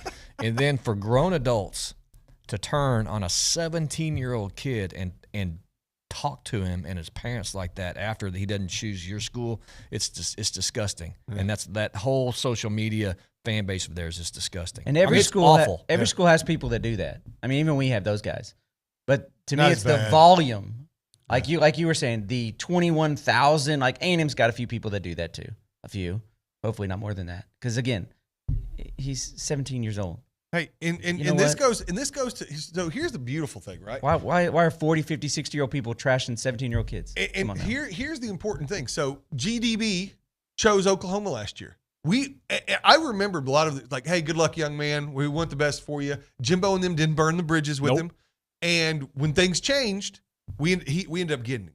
I mean, that fan base, those coaches, they accused him of getting $3 million. I mean, if we paid him some Aggie paid this is kid $3 dumb million, numbers that somebody throws out there again. And that was from a coach on that staff. Whatever. They're burning that bridge. If it took $3 million to outbid Oklahoma, what was their offer?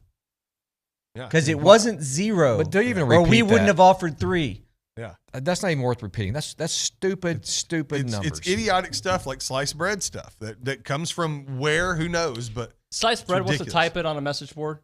I don't like it, but whatever. Do what you want, old man or loser.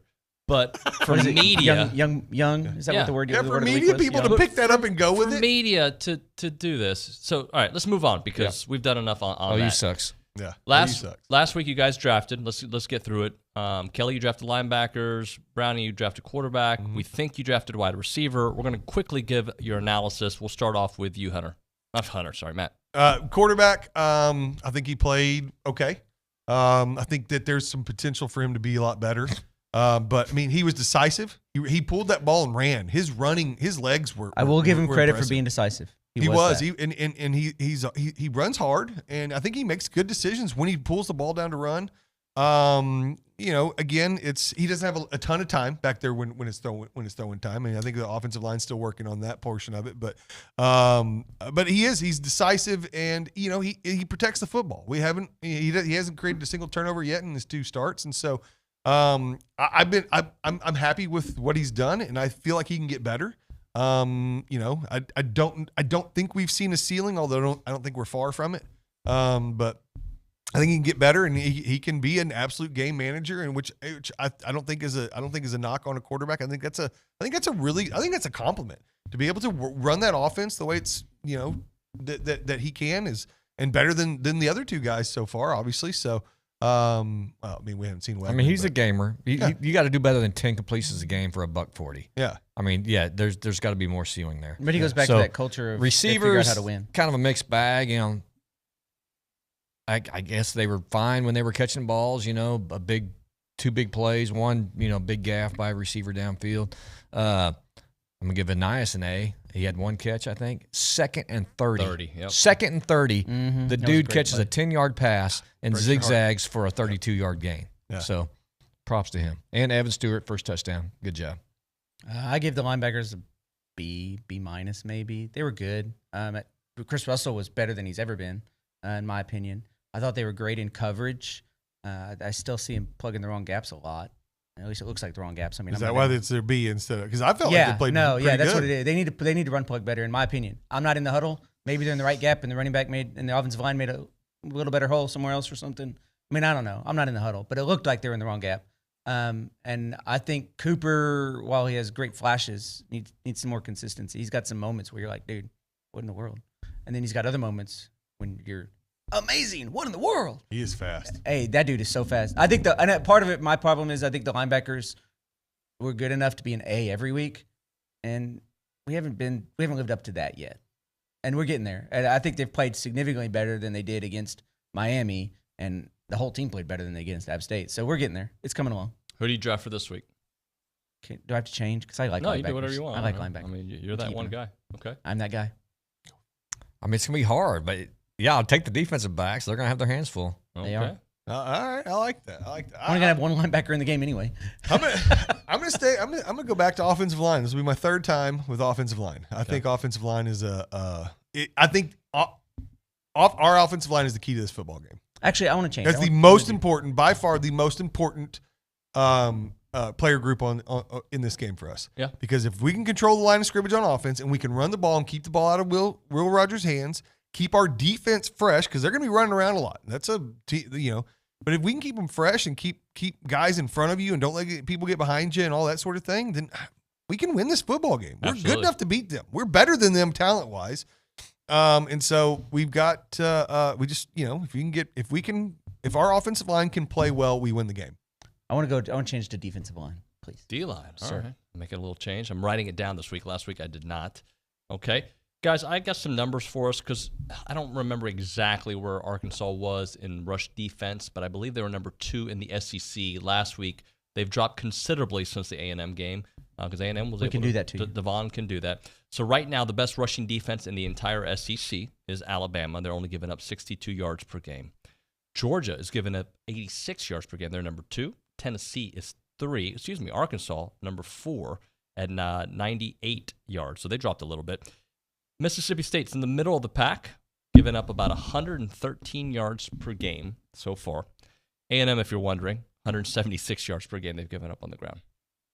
How much of that was against App State? How's our passing offense or defense? Where are we ranked passing defense? Passing defense, I'm picking it up. It looks like Alabama is giving up 138 yards a game. LSU, 146 yards per game, and Texas A&M, 153 yards per game. We're right there with them, yeah. Yeah, I mean, number 3. Not a big difference. We didn't take on Vandy yet.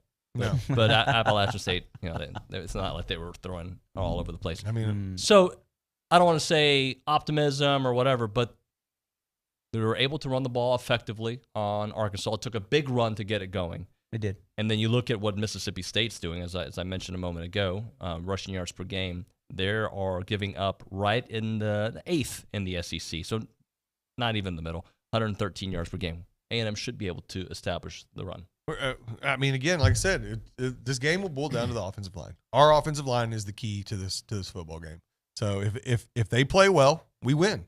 If they don't, I think we lose. That's just, and that's, if you want the most simplest answer that you can get, I think that's it. I think our defense, we know what our defense is. Our defense is going to be bend but don't break. But again, we haven't played a team like this that just comes out and chunks it every single time. I mean, I think that Will Rogers, he averages like 50 passes a game, something like that. I believe so. Like 50 throws a game. So for me, we got to tackle in the open field. I mean, you're going to have one-on-one with one of their receivers. Which we've been great at. We've been great at that. Yeah, no, we have. And if we can tackle in the open field, I think we could be very successful. Right, and looking at Mississippi State, it's kind of hard. They're a hard read, right? They played Memphis, Arizona, and Bowling Green and waxed them, right? Mm-hmm. And then they faced LSU and really struggled. Got out to a 13-0 start, lost 31-13. So made some adjustments. A little bit hard to read. Yeah, they're on the patsies, they're putting up some absolute points. All right, let's do this. Let's hit a break. We'll come back with some keys to this Mississippi State game, and we'll also get to the text messages on the A&B text line. It is TexAgs Radio presented by David Gardner's Jewelers.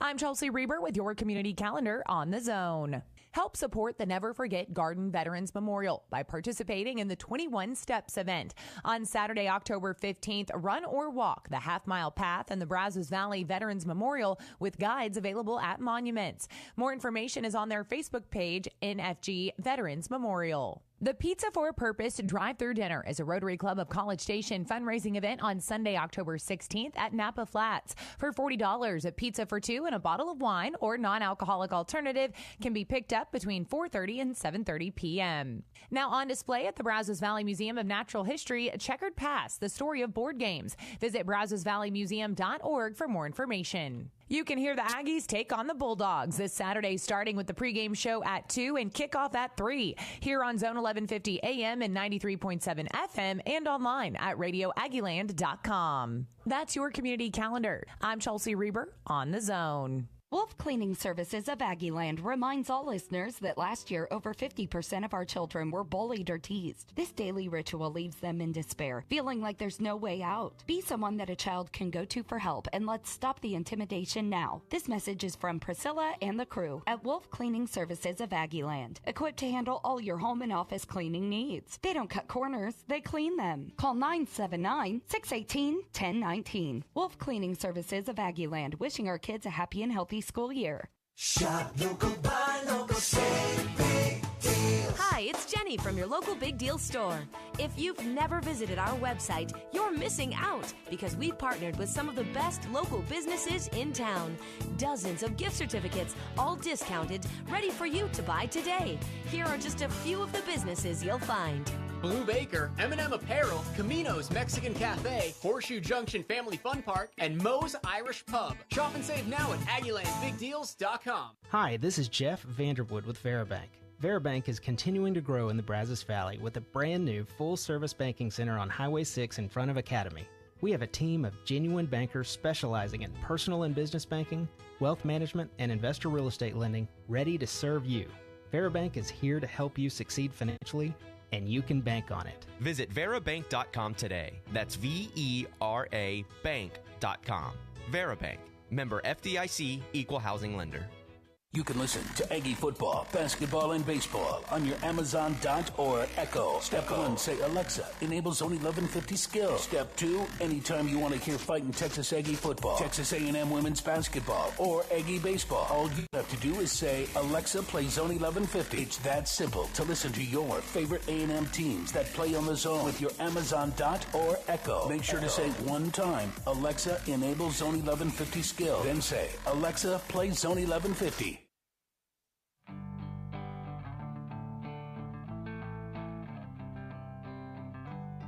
And we're back. TexAgs Radio presented by David Gardner's Jewelers here. It is the fan show presented by Girard Construction, custom home builders for the Brazos Valley since 2002. Check them out at girard-construction.com. They build relationships, which means they build a great house. They're like Jimbo and his staff, except they got Kelly there. All right. Everybody's got a downfall. Guys, let's finish off with a couple of things. What are the keys? Because there's going to be a key on both sides of the ball to beating Mississippi State. We'll start things off with Hunter. Key's going to be, running the ball, but getting Max more comfortable to actually make some throws. 10 for 20 for 140 yards isn't going to win this game. And I'm not down on him. I know there's some other reasons. Like that pocket's collapsing, some things are happening. So, but more production from QB1 is going to be my key to the game. Kelly? Offensively, I do think it's protection, which we've talked about, the ability to set up the run, and then from that, set up the play action and hit a deep shot or two. Defensively, like I said a minute ago, it's tackling in space. There's going to be a lot of space, a lot of one-on-one. If we can make those plays, we're going to be just fine. But if we can't, That didn't sound like you in the first segment. First segment, I was a little worried. Yeah. Mike Leach, tell you. Nightmares. Mike Leach. I'll be up all night. The nightmare on Leach Street. Like he's like in a sewer somewhere going. I will be up all night Friday night thinking about Mike Leach. All right, so I already said, obviously, I think it's offensive line, but another one would be who's going to fill that role? Who's going to fill the production role of Anias? Which of these receivers is going to step up? Is it going to be Chris Marshall? Is it going to be Keith Brown? I already think Evan Stewart is going to get his looks no matter what. So who's going to pick up the slack? Is it Moose? Chase Lane? Chase Lane's dependable. I mean, Jalen Preston coming in. I mean, Noah Thomas. I mean, that kid's a freaking nature. I've not seen him since the early, maybe first game. He's been in on special teams, but no, he hasn't caught a ball yet. But again, he's got all the tools. So how about 18, Diamond Green, baby? Yeah, I think that's going to be. I think the tight end is going to get a lot more. I think that's going to be that's right. The tight end alone is what's going to help Max get comfortable. Yeah. Like you said, give him that security blanket of him and Devon out of the backfield. I mean, that's the kind of stuff that makes quarterbacks. I think they're going to do it a lot by formation more than anything else. They're going to change their. But that's what I think. I think it's finding that production that we lost from Anias. All you are correct. I'm going to give you another key. All right. No dumb penalties. Please. Drive stopping penalties. Do please. not have to call a timeout coming out of a commercial. It's not rocket science. Or of a kick. You got 2.5 minutes to call a play, walk out there and run it. I know, but I'm losing here at great amounts over the 5 years because we have just seen this. I was watching their night, right? So multiple times we were running personnel just when the play comes in. At 16 seconds, we were on a 40-second clock. At 16 seconds, we were just running our personnel in. That is just mind-boggling, right? Or it's 3rd and 30, and then it becomes we make a play. Now it's 3rd and 20, and we have to call a timeout because we couldn't get the punt off. Like it was a big secret that we were more than likely going to punt. We do that all the time. Bugs the tar out of me.